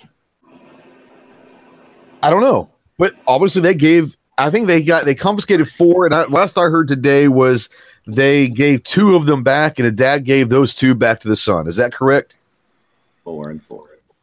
4 and Tennessee, 4. is that correct? And the dad gave all 4 of them back. Illinois. Yeah, there's Illinois. How are we going to stop that? Why First of all, how often does one person get the government work and the system works and blah blah blah, and the gun taken away from some guy and blah blah blah? We never know. I suspect occasionally, maybe. So let's say those were heirlooms, and the guy was crazy, but he wasn't. He just happened to have a lot of heirlooms, and some of those have value to a family or to society or something. We want those destroyed because government touched them. and there's 100 other people in his family who are valid and able to take them, and direct relatives, I don't see why it need to be destroyed. I agree with you 100%, G. With you. What I'm saying is how are we to know if the government gives back to the father and the father gives back to the son? How are we supposed to know that now in this particular situation? Hindsight's 2020. We can sit there and say this guy was just arrested at the White House. Well, here's the thing: if this guy was at the White House and allegedly threatened to wanting to kill the president, why was he let out of prison to begin with? How could he have gotten contact with those guns? If this guy went to the White House and was arrested by the Secret Service, how is this guy even out on the street this soon? How about we know how many people get held like that? Is he one, or is he one of 1,000, or is he one of 100,000? I have no idea. That's what I'm saying. So if we went around acting like, everybody should have known everything all the time. Like, yeah, if they had one thing to do, then they failed. If they had 1,000 things, the parent failed, right? Well, I would sit there and say this. I'm not saying the parent failed. I'm saying, okay, if little Kevin is my son and little Kevin just got arrested at the White House, well, you know, you're older than me. No, like some other. Well, let's play this out. Kevin was arrested at the White House a month and a half ago. Huh? Little Billy. Tell us. We don't want to offend anybody. All right, little Billy is my son, and little Billy goes and gets arrested at the White House a month and a half ago for threatening the life of the president. And for some reason, I don't know why, because I don't know the facts, he's released from jail. He was taken, 4 guns were taken from him, and the government / police department / whoever it was, Secret Service, decided to give those guns to me. As a responsible gun owner, I'm probably not giving those guns back to my son. There you go. That's just me. I'm probably not. But how in the world is people saying, well, the gun shouldn't have been given back to dad? Why not? The dad has not been proven to be an unlawful gun owner before. He has not been proven. I don't think. Obviously, they wouldn't have given back to him if this guy had issues in the past. The problem is the dad gave them back to the son. Now, we don't know this. Did the dad give him back for the son, or will it come out later? Possibly the son stole them from dad. I mean, we don't know all these answers. But my thing is this: is if they were given back to me, there's no way in hell I'm giving them back to my son. That's just me. I say, son, they're in my safe. They're here. You're not getting them until we figure out what's wrong with you. But we got them back, but you're not getting them back. That's what I'm doing. Obviously this dad did not feel like that was something that needed to be done. I bet you that's happened at least a couple of times, right? I mean, probably. Yeah, I hope so. You know, they want us to focus on the lightning strike. They don't want us to think about the lightning rods. Okay. Meaning that lightning hits all kinds of shit all the time, and when you're prepared for it, nothing. So, I have a question. So, yes, go for it. In your perfect world, how would the gun laws be? None. And can you explain that? Removed. Because we live in a peaceful country and people don't harm each other for no reason. Laws only affect the people that are law-abiding in the first place, create black markets, and they're just useless. So I also think that living in a free country where people are free to harm or be good to each other, it's all the more evident when people are good to each other that you don't need rules and strings to make us good to each other. We obviously live in a world like that. Our country is almost singularly peaceful. They'll focus on the criminal activity of a few people engaging in black markets that they politically manipulate, and then try to make it seem like we're a violent country, like some of the third world countries that literally have no laws and have warlords and eternal strife. We don't live in that country, and we do that mostly because people aren't afraid of each other. And the lack of gun laws is a blaring example that we don't have to be afraid of each other at all. By no gun laws, you mean that someone like who's 14 should be able to go buy a gun? Sure. Just like our grandfathers did. They could go buy a gun at the hardware store and nobody blinked an eye. You have a follow-up with that, Negan? You seem intrigued. I'm thinking about all the disclaimers at the end of all the drug commercials that I see talking about suicidal thoughts and this and that and the other, and how that would affect that utopia based on where we are today in 2018. Thinking about versus Grandpa. Well, I think that about that, Ghost? What's that? What's that? How do you feel? How would the gun laws be in a perfect world for you? You're talking a perfect world, right? Yeah, perfect world. You could choose whatever. In a perfect world, we would. Perfect world for you. In a perfect world, we wouldn't need gun laws. In a perfect world, there'd be no crime that would make it to where we would have to have gun laws. In a perfect world, we wouldn't need any laws. That's correct. And that's correct. Now, in a realistic world, or drugs. Indeed. Yeah, we wouldn't need anything. I mean, everyone would live in nirvana, and there would be no reason to have any laws whatsoever because everyone would get along. There'd be no crime, and everyone would just live in Barbie world. You know, that would be wonderful. What I would like to think is that, unfortunately, things do happen. There are criminals in this world, but you have to understand that for every new law that is created, you create one more criminal. For every single one, maybe thousands of criminals. Every new law that is passed, you create a new criminal every single time. So the more laws you pass, the more regulations you pass, the more criminals you're creating in itself, right then and there. Because the pure definition of a criminal is someone that is breaking laws. That's how they become criminal. They commit a crime, which means they break a law. So I think that the answer is not more laws, because you're just creating more criminals, and the criminals will never care about gun laws. They will find whatever they want, wherever they want, black market, stealing, wherever. They're going to create more unlawful gun owners. So in a perfect world, we would not need gun laws. In a reality of a world, do I think that there needs to be some regulations? The answer is yeah, I do. Just because I don't think that someone who is diagnosed as a schizophrenic needs to have a gun. Do I think that 14-year-olds should be able to buy guns? Why not?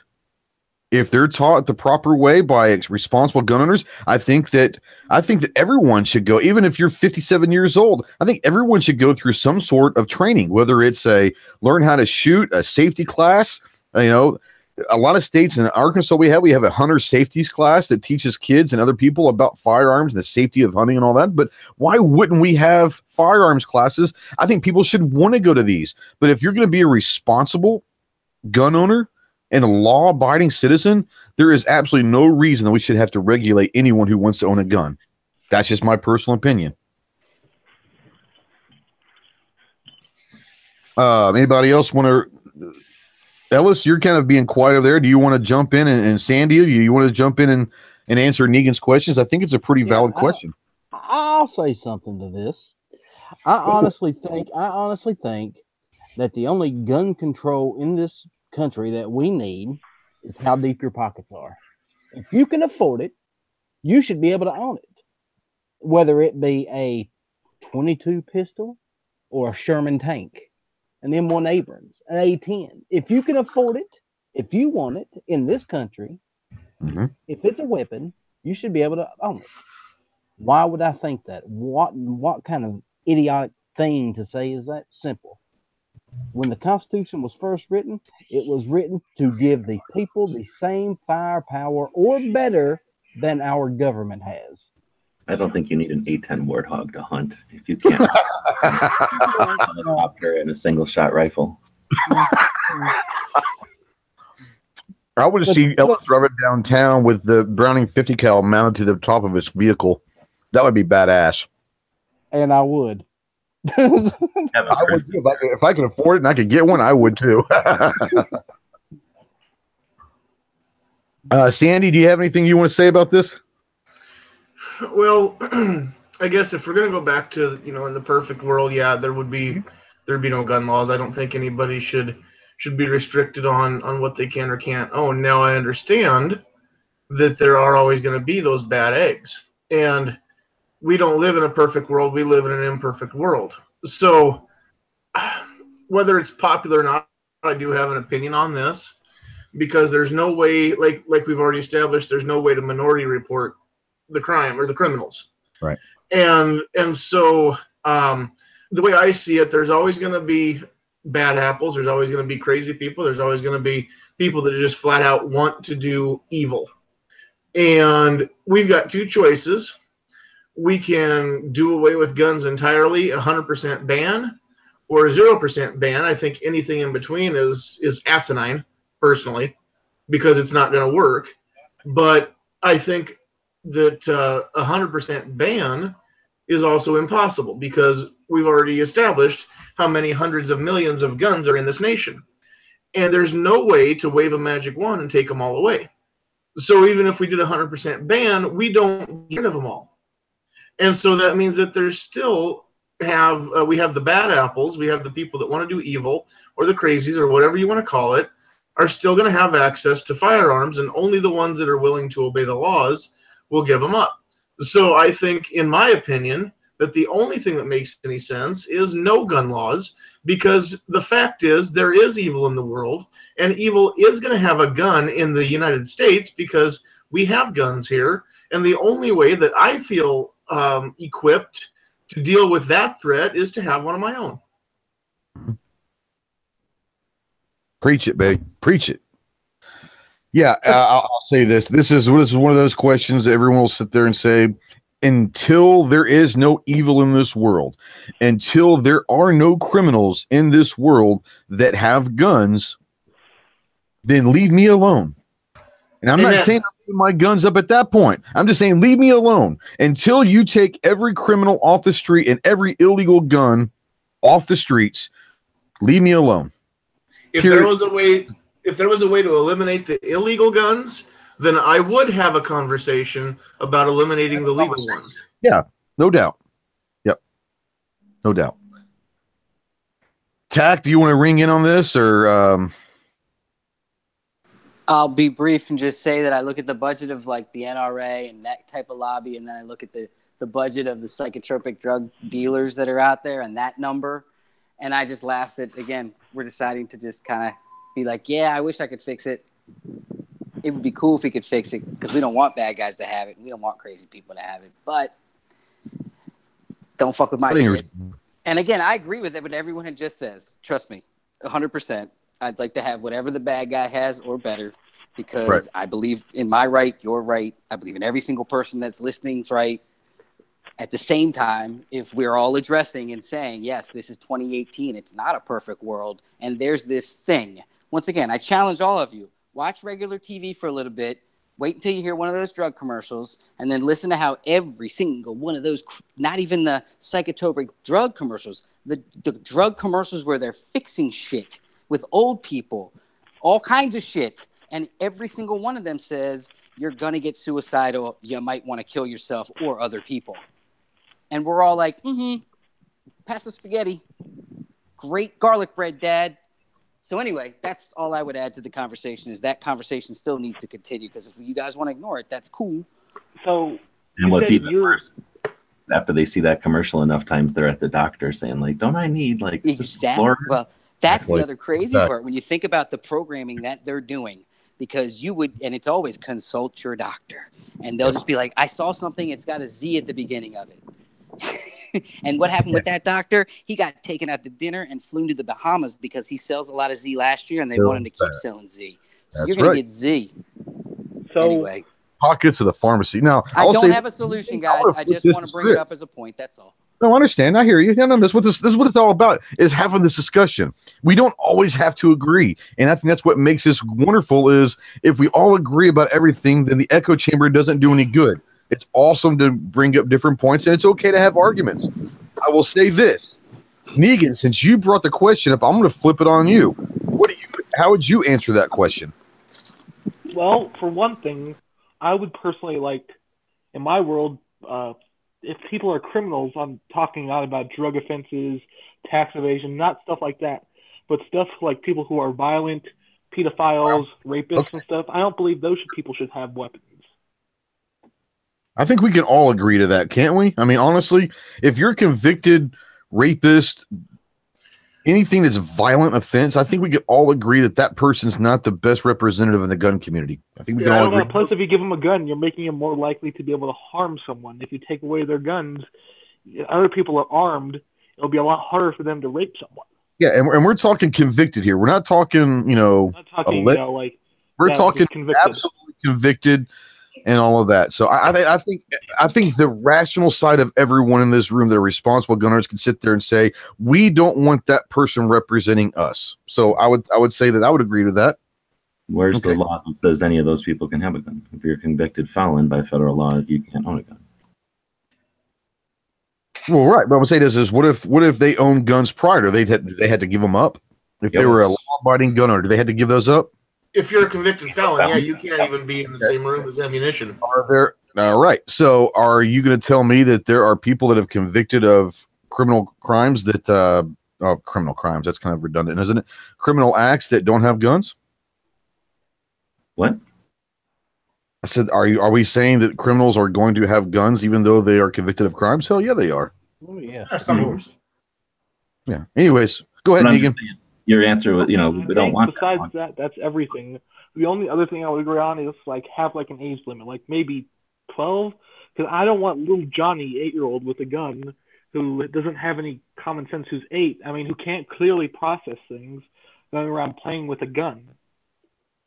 Well, I would question that. The reason why I was going back to G, what I was saying is I think that we can all agree that the law that states that convicted criminals shouldn't have guns is a good law, or is at least hopefully it's an effective law. I'm saying if we're going to have gun laws, that's one that I'm okay with. That's what I was saying. That makes sense? Or no? Sure. Maybe not? I 100% agree, because in that case, we're not regulating the gun. We're regulating the offender. That's right. It's not the gun you're regulating. Exactly. You punish the crime, not the tool that's used to commit it. Right. Now, I will say this about the 8-year-old. I was not introduced to guns as an 8-year-old. Many people in this room probably were. I wasn't introduced really till in a big sense until I joined the Marines when I was 18, 19 years old. That being said, is this. I'd be willing to bet if Clovertack was on this show, he deals a lot with youth shooting. And I think that he would probably say that a lot of 8-year-olds are much more responsible with their firearms than most 28-year-olds are. So, I mean, you could take that. Now, I don't know if there should be an age limit or not. I think that if you're willing to go through training and all of that, then I would have no problem with an 8-year-old being able to own a 22. I guess maybe you could cap it off at different calibers. I don't know, but I would have no problem with an 8-year-old owning a firearm if they were responsible enough and they were proven to be responsible. They took some classes, they understood firearm safety and all that. I don't think because there are a lot of 8-year-olds, they're a lot more mature than 28-year-olds. We all can agree. We all know some 28-year-olds that had the mentalities of 5-year-olds. Anyways, go ahead, Megan. Those would be the only two things in my perfect world. So every responsible gun owner in a year gets a free cookie and a pat on the back. How about that? An attaboy. Attaboy. I'd rather have a donut. And a box of ammo. And a box of ammo, yeah. All right, so guys, man, it's almost been 2 hours. I had no idea, and I'm probably quirking the hell out of hit or miss, but we're still going 50 strong. We're gonna start turning it down here. We're gonna talk one more topic real quick, and this has to do with the NRA show coming up May 4th, 5th, and 6th. Anybody? I know that I'm going to be there. I think G's going to try to be there. Tack's going to try to be there. Anybody else going to try to be? There's a couple people out I think Peter was one of them. There's a couple guys or people out in the chat. They're going to try to be at the NRA show. If you guys were not aware, the elections for the NRA board came through last week. And if you were a voting member of the NRA and all of that, I hope the people that you voted for won. I hope that we have people that are willing to make some changes within the NRA, because I think that there is a need to maybe split entities of the NRA/ILA. I think that the NRA is getting killed by the ILA, and I think that the education and training side, we talked about this on many, many occasions, the education and training side of the NRA is getting basically overlooked because of the actions of the ILA. That being said, anybody here plan on going to the NRA show? And if so, are you going there in protest or to just go to the expo? Or what is everybody's feelings towards the NRA show? G, are you still planning on going to NRA? If I can fund it, I'll be there. Okay. I think it's gonna be super interesting. I want to see what happens. So do I. Tack, are you? I know you're going to try to get there. I know you got a bunch of stuff going on. You were just in Minnesota, so. G, should we tell him? Should we tell him? G and I are going to do Jello wrestling in the Omni lobby. This is Saturday, 6 p.m. It's brought to you by Hornady, Barrett Rifles, and Funker Tactical. So be there. It's going to be red Jello. We've confirmed that. So red Jello. Ooh.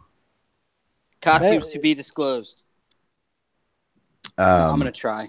I got a couple things in the air. I'm actually waiting on some Italian guy that you may or may not have heard of. If he goes, I'll definitely be there. If not, I might not go. Well, if he does go, I want a minute of his time if you can make that happen. If he does go, there'll be some booth appearances associated with it. So that's something we can bring to the table. All right. Where is the NRA show this year? CG there. What's that? Where is the NRA show? It's in Dallas. Ah.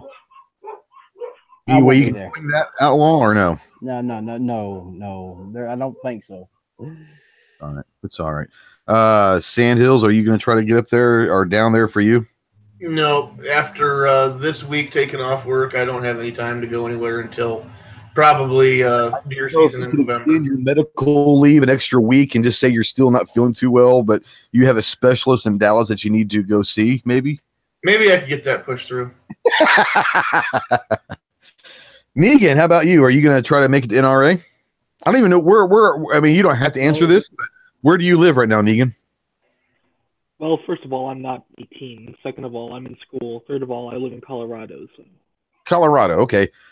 Now, I know that one of G's favorite places in this world is in Colorado. Have you ever been to the Dragon Man? I can't say I have. Do yourself a favor, Colorado Springs. Open on the weekend. It's talking about a guy that's got go to Gun Website's YouTube channel, and he's got some videos up there on what's that? I don't have any videos anymore, but there used to be. There's plenty on the internet though. Just type in Dragon Man. The Dragon Man stuff you took down? Yeah, Google Dragon Man Colorado, and there'll be videos out there that are unbelievable. So if you're in Colorado, you got to go check that out. I know, Tack, you spent some time in Colorado in your younger years. I did. I love Colorado. I spent a lot of time in Colorado in my younger years, too. So, I did. Yeah. Well, I became a man there. Yeah, I understand. If you guys plan on going to NRA, then, there will be several of us. I know Clover's going to go. I think Tardot will be going. Hopefully we see G and Tack there. There's going to be quite a few things.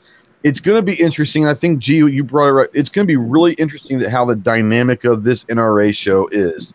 Not just because there are a few high-profile people out there that could be protesting in their own way, but I think that there is a distinct way if the people – I'm not a member of the NRA, so I'm not going to be able to get to the annual meeting. But if they are people that are going to the annual meeting – Aren't you going? Huh? I thought you said you're going. I'm going. I'm not going to go to the meetings. I'm going to the expo, but I'm not a member of the NRA, so I'm not going to be allowed in the ILA stuff, Gotcha. Okay. But I'm going to be there. I'm going to the expo and all that, but I'm not going to be able to get into the meetings that for members only because I'm not a member of the NRA. I refuse to do that for right now.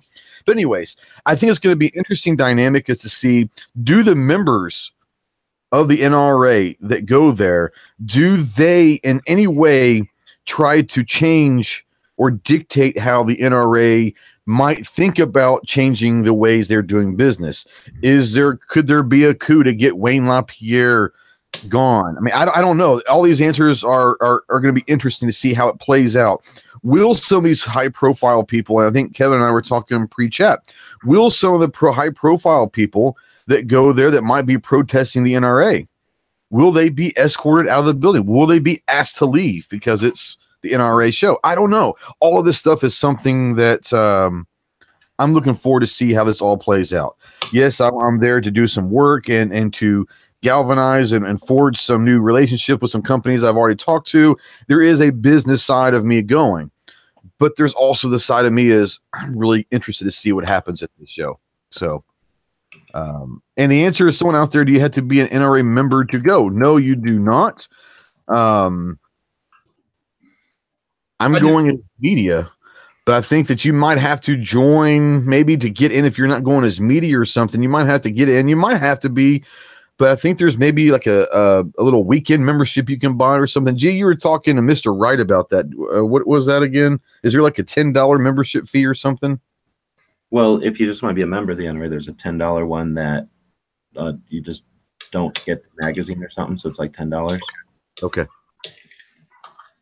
Now, do you have to be a member of the NRA to get into the show? What? Do you have to be a member of the NRA to get into the expo and all that?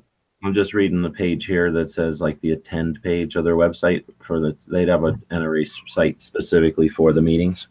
It says blah blah blah. The NRA meetings are free to all NRA members and their families. For faster entry, please remember to bring your current membership card. And it doesn't really say anything like you can't go. It just says that it's free. They'll probably charge you if you're not. Maybe, a gate fee or something. Possibly. Every time I've gone, there's been no issue with being a member of the NRA, so it was always just members went type of thing, and nobody really talked about what would happen if you didn't. Right. It really doesn't say anything, so I can only assume that it's not a big deal. It says that there is a VIP experience that is sold out, so there must have been a limited number of, I don't know, some kind of VIP card. I got you. Well, I hope to see you guys there, obviously, and I'll have to see anybody else that's going to in the chat or watching this in the future and replay.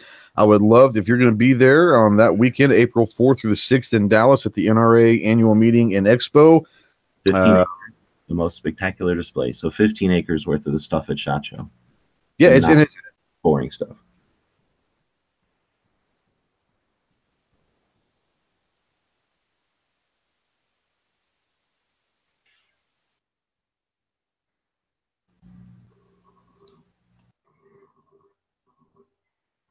Did everybody get booted? Am I the only one here? No. Looks like I'm here. I'm still here. And we're still live, but it looks like Trey's all froze up over I there. think Ghost froze up. What a sloppy way to run a show. This never happened. No kidding. What kind of 2-bit content creator is he? This never happened on the Daily Gun Show every midnight or every weeknight. He got sabotaged by Clover Tech. We all know what really happened. This is probably a hit or miss type of situation. We know that Trey gets mad and he's got computer skills. Hacker. Shit happens. So is Ghost going on and on thinking he's not frozen? I wonder if he is. He's probably talking right now and doesn't know that we're not hearing him. I guess I would take the opportunity right now just to say, everybody who can still hear us, if you agree with it or not, if you like the discussion we had tonight, if you're not subscribed to G-Webs or Gear websites, if you're not subscribed to the Tac Daddy or Outlaw Hatfield or myself or Ghost, make sure you subscribe to all of us.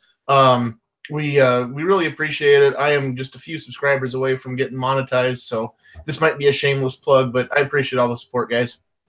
I'd like them to do it in that order also. That way, if they have a heart attack or something in the middle of the process, I still got my subs.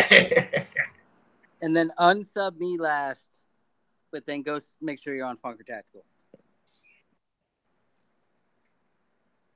So Ghost dropped out. He's probably rebooting or something. Yeah, he is. He's good.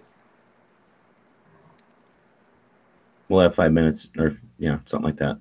It says there's 15 acres of stuff, and then it said down here 6,500 square feet of exhibit space.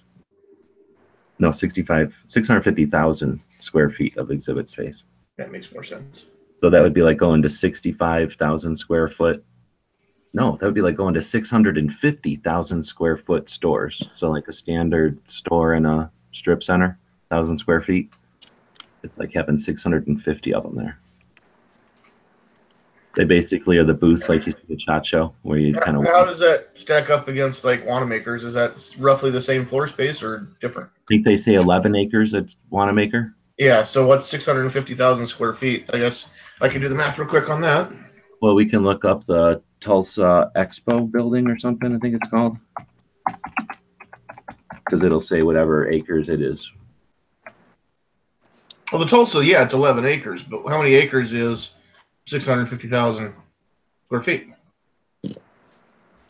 Oh, NRA, you mean? It says 15 acres. Oh, 15. Okay, that was my question. Yeah, so it's just a few acres more in NRA.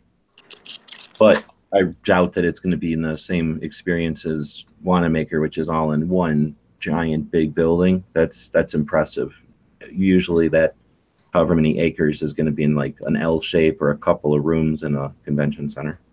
Okay. I've never been to Dallas. Has anybody been to whatever the Dallas, what is it, the convention center? Is it going to be in that big ass dome where they play sports? Jerry's World? That'd be cool. Yeah, that would be cool if I get to be in a giant dome. The Cowboy Stadium. But then it would have like grass probably. They wouldn't do it because it would No, it's in the convention center. Like downtown Dallas Convention Center. Can that dome open like a giant Pac-Man?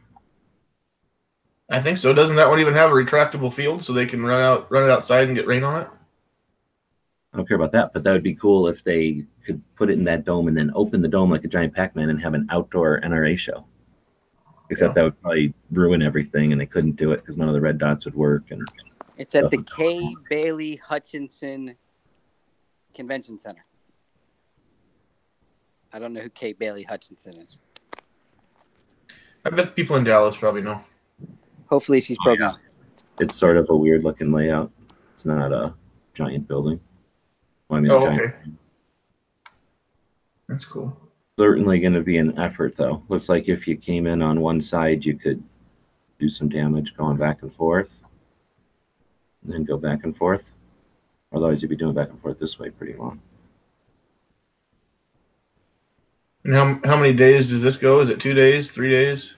3. So it'll be all day Friday, Saturday, and Sunday. Okay. 9 to 6 Friday, 9 to 6, and then 9 to 5 Sunday. Then all the stuff happens like on the other times, like the actual NRA stuff that he was talking about before he ended the show. Meetings and whatnot? Yeah, that happens on different days, I think. Okay. It would be awesome to go there. That would be fun. I don't know if the meetings are going to be like a bunch of lockstep or if they're going to be like heated debate. Like, you people suck. You need to quit ruining it. Or if it's just going to be a lot of you people are awesome and you should never do anything differently. You're always perfect.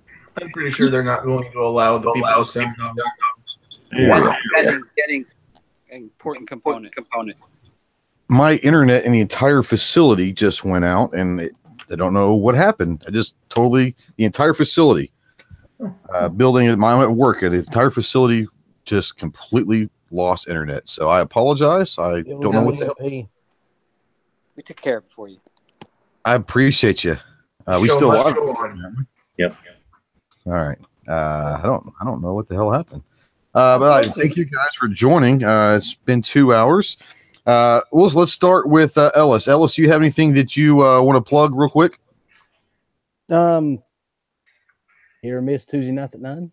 Oh wait, we've missed that. It's already open. Yeah, I'll tell you what. I'll plug G-Webs. I'll have to apologize to Night Strike, but this is a pretty good conversation. I want to keep it going tonight. Daily Gun shows up at 12, guys. Be sure to catch it. And I might do a late night chat tonight. Yeah, G's out there saying if I can get an NRA media pass, then anybody can get an NRA media pass. So that is very true. Sand Hills, what you got to plug, brother? Well, I plugged it a little bit while you were gone, but one last time, everybody, all the support that I've had in the last 2 weeks, blowing my channel up. I love all you guys, and thanks for all that. And again, like I said before, if you're not subbed to everybody on this panel, then you're wrong, and you should be subbed. Thanks for the invite, Trey. Oh man, thanks for coming on. Yeah, Sandhills had the coolest thing. I mean, it started out as kind of a joke, and wanted to do something before he left Tulsa, and it blew up. And he went from 35 subscribers to almost 1,000. So he's less than 100 away from 1,000 subscribers and literally in a week or two. So if you're not subscribed to Sandhills, go get him to 1,000. And congratulations, man. That once again, that was a great video, by the way. It really was a great video. And there's a reason why it went viral.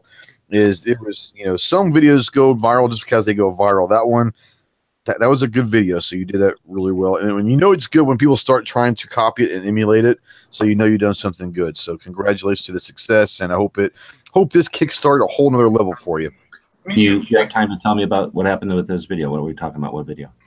Oh, he did a video from. Well, Sandhills, you go ahead and tell me. It's a pretty cool story.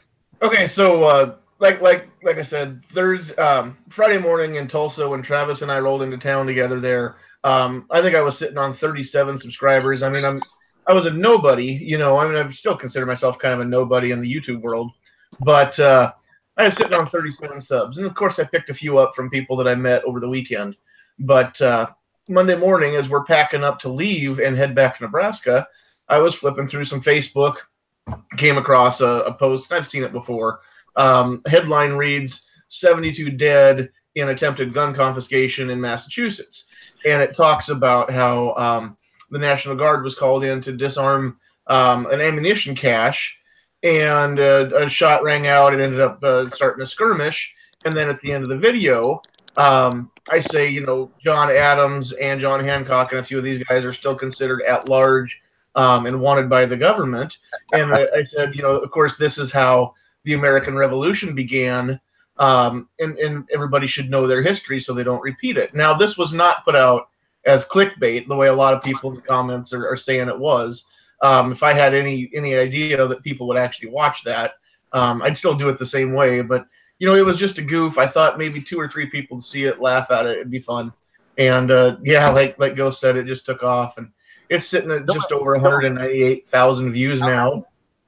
Let me look over here. I just refreshed it. 198,000 plus, and I'm sitting on 944 subscribers as of right now. So subscribers in 2 weeks. Yeah, 2 weeks and 1 day. Pretty good stuff, man. So again, I can't express enough how ecstatic I am that I never even expected my channel would go anywhere, and then I don't expect to do what a lot of you guys do. Now I kind of feel pressure with all these subs. I kind of feel like I'm expected to try and not be a one-hit wonder here. So we'll see what happens. You're gonna be fine. You meeting you in person. You know, we've been on a lot of Travis's Caliber Corners together and all that. Meeting you in person, you're gonna be just fine. Just keep doing what you're doing, man. There's a reason why that video went viral, so you did a good job, and all that. So, G, what else do you have besides Daily Gun Show? How's the tour coming? Are you gonna have another leg here pretty soon, or are you still in the planning stages? Oh, I'm muted. Okay, so it would be NRA, I guess. But I was just looking at Sandhill's thing there, so it's pretty cool, dude. You've got basically 1 out of 1,000 that are subscribing to you. So I think you can look at that number in a couple of different ways. Whatever clickbait, blah, blah, blah. People don't, there's not like 200,000 people accidentally found this, right? This is people that found it for whatever reason and then shared it, right? And then because people have influence with their friends, people were like, oh, I wonder what this is. Why is it worth clicking on? They clicked on it, and more than likely they shared it. So when you look at it that way, these are 1 out of 1,000 people. That's not like everybody did it out of obligatory link subs, right? That's not the way the internet works anymore. These are people that said, this is interesting.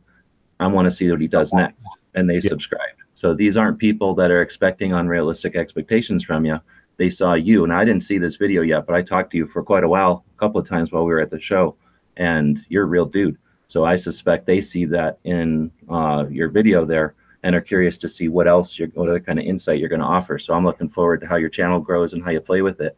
But this is interesting because it takes people usually quite a while to get to 1,000. So you're going to have a unique perspective on this. You're going to be able to watch the stats on this video and learn a lot from the metrics you're going to get there. And hopefully you'll share that with people over on GunChannels, maybe on one of Clover Tax chats or something. You guys could go in and decipher this stuff. I'd be curious. I'd be love to sit in on that one. And then people can see like how, when you start looking at analytics, you'll see how it was shared and how people, how that works. When somebody links it somewhere, now there's 5 links and then it gets distributed again back to the same place like Facebook, and you'll start to see these numbers. So having a big video like that is kind of fun. As you get to start to get right in the game. So that's cool. Well deserved. Like I said, I met you. You're a real dude. So looking forward to you having some fun with your channel, and I wouldn't feel pressured at all. again, these are people that saw what you put out there and are interested in seeing more of that. People that are on YouTube, people that are watching this stuff, if they were looking for Hickok, they wouldn't have clicked subscribe. Those are the 900 people that kept going. So the 1,000 people that you've got here are people that want to pick up what you're putting down. So have some fun with it, man. Well, thanks. I appreciate that, G. And let me just say that anybody listening, everybody that I met in Tulsa, G-Web's Ghost and Clover and Tardot and Matt and all these guys that were there and Travis, everybody that was at the Tulsa meetup there is the real deal. There wasn't anybody that I met that was any different off camera than on, and I appreciate that this group of people, we are who we are, and sometimes we disagree, as we saw tonight, but we're still on the same team. We all like each other, and at the end of the night, we're all working towards the same thing. And it was probably the best thing that I've done in years. It's probably the highlight of my last 10 years, aside from meeting the love of my life finally and getting married and just going and meeting up with a whole bunch of people. That's right up there. It really is. Yeah, it was great. It really was. I can't wait to make this, at least for me, probably an annual thing. It was like 34 honeymoons. Yeah. Yeah, it was good. And like you said, everyone was real, and that makes it that much better.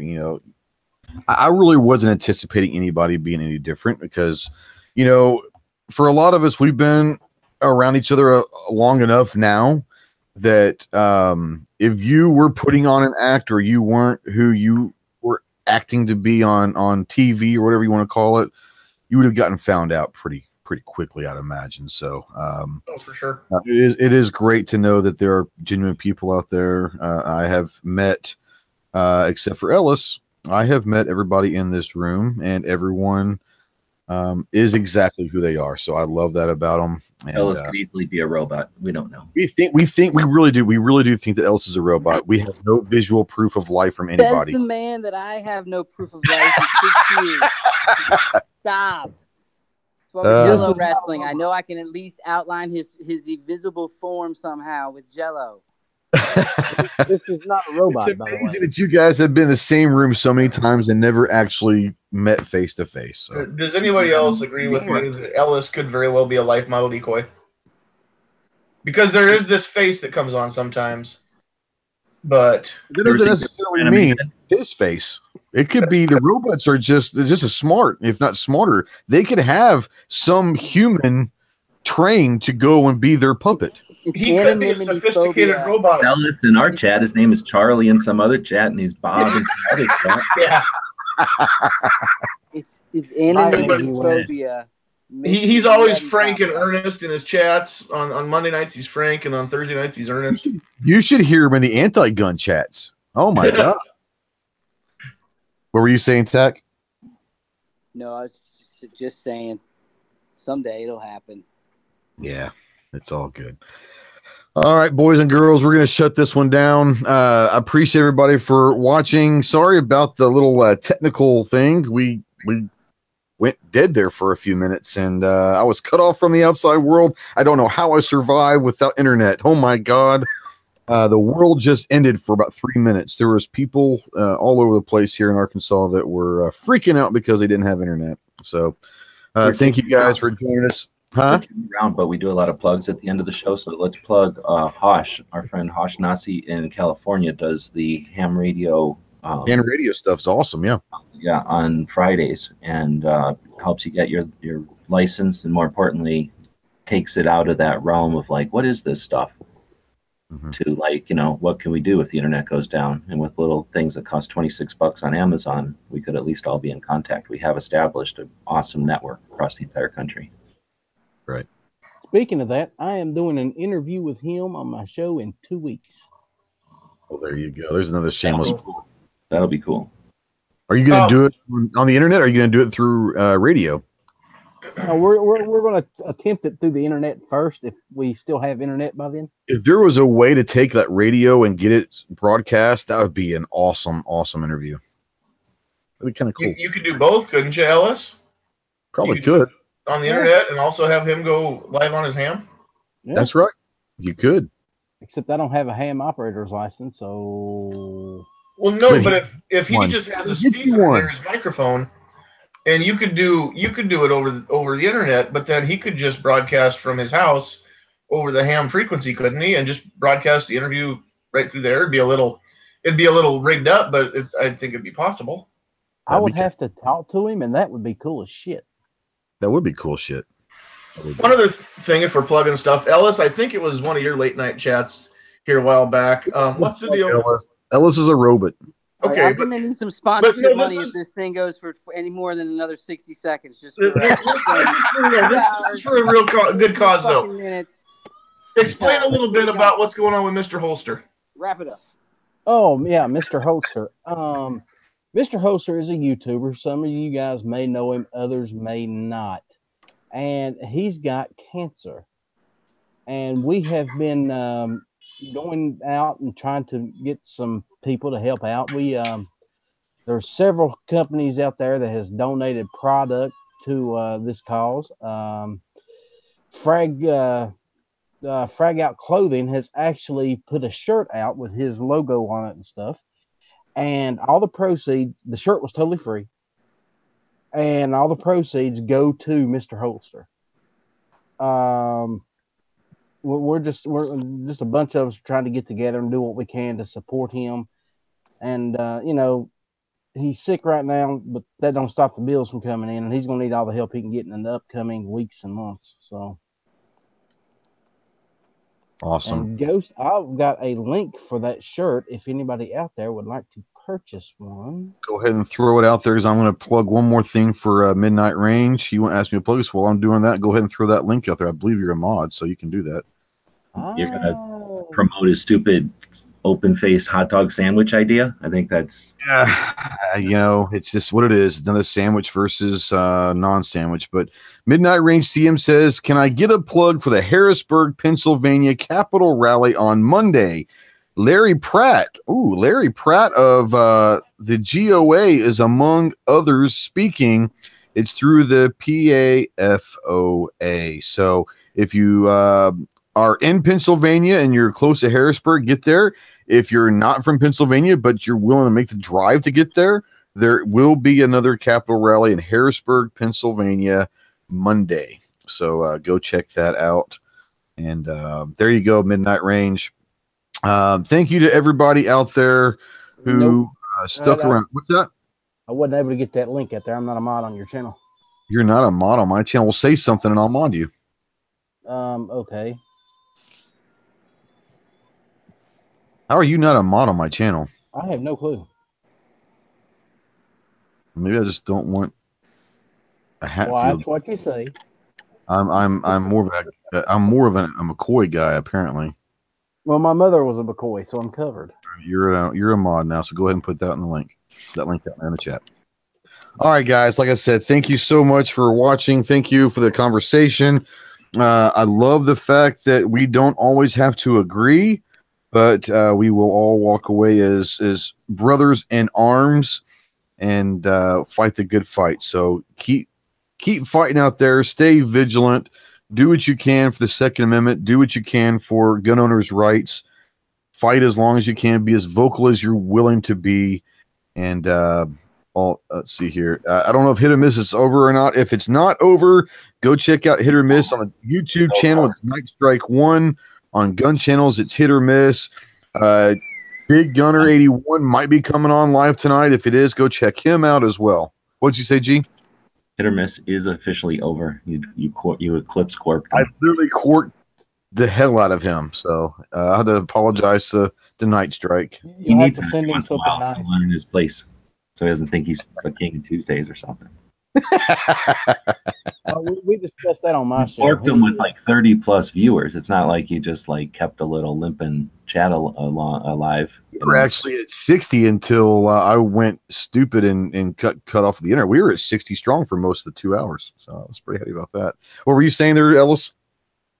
We took care of him realizing his place on my show.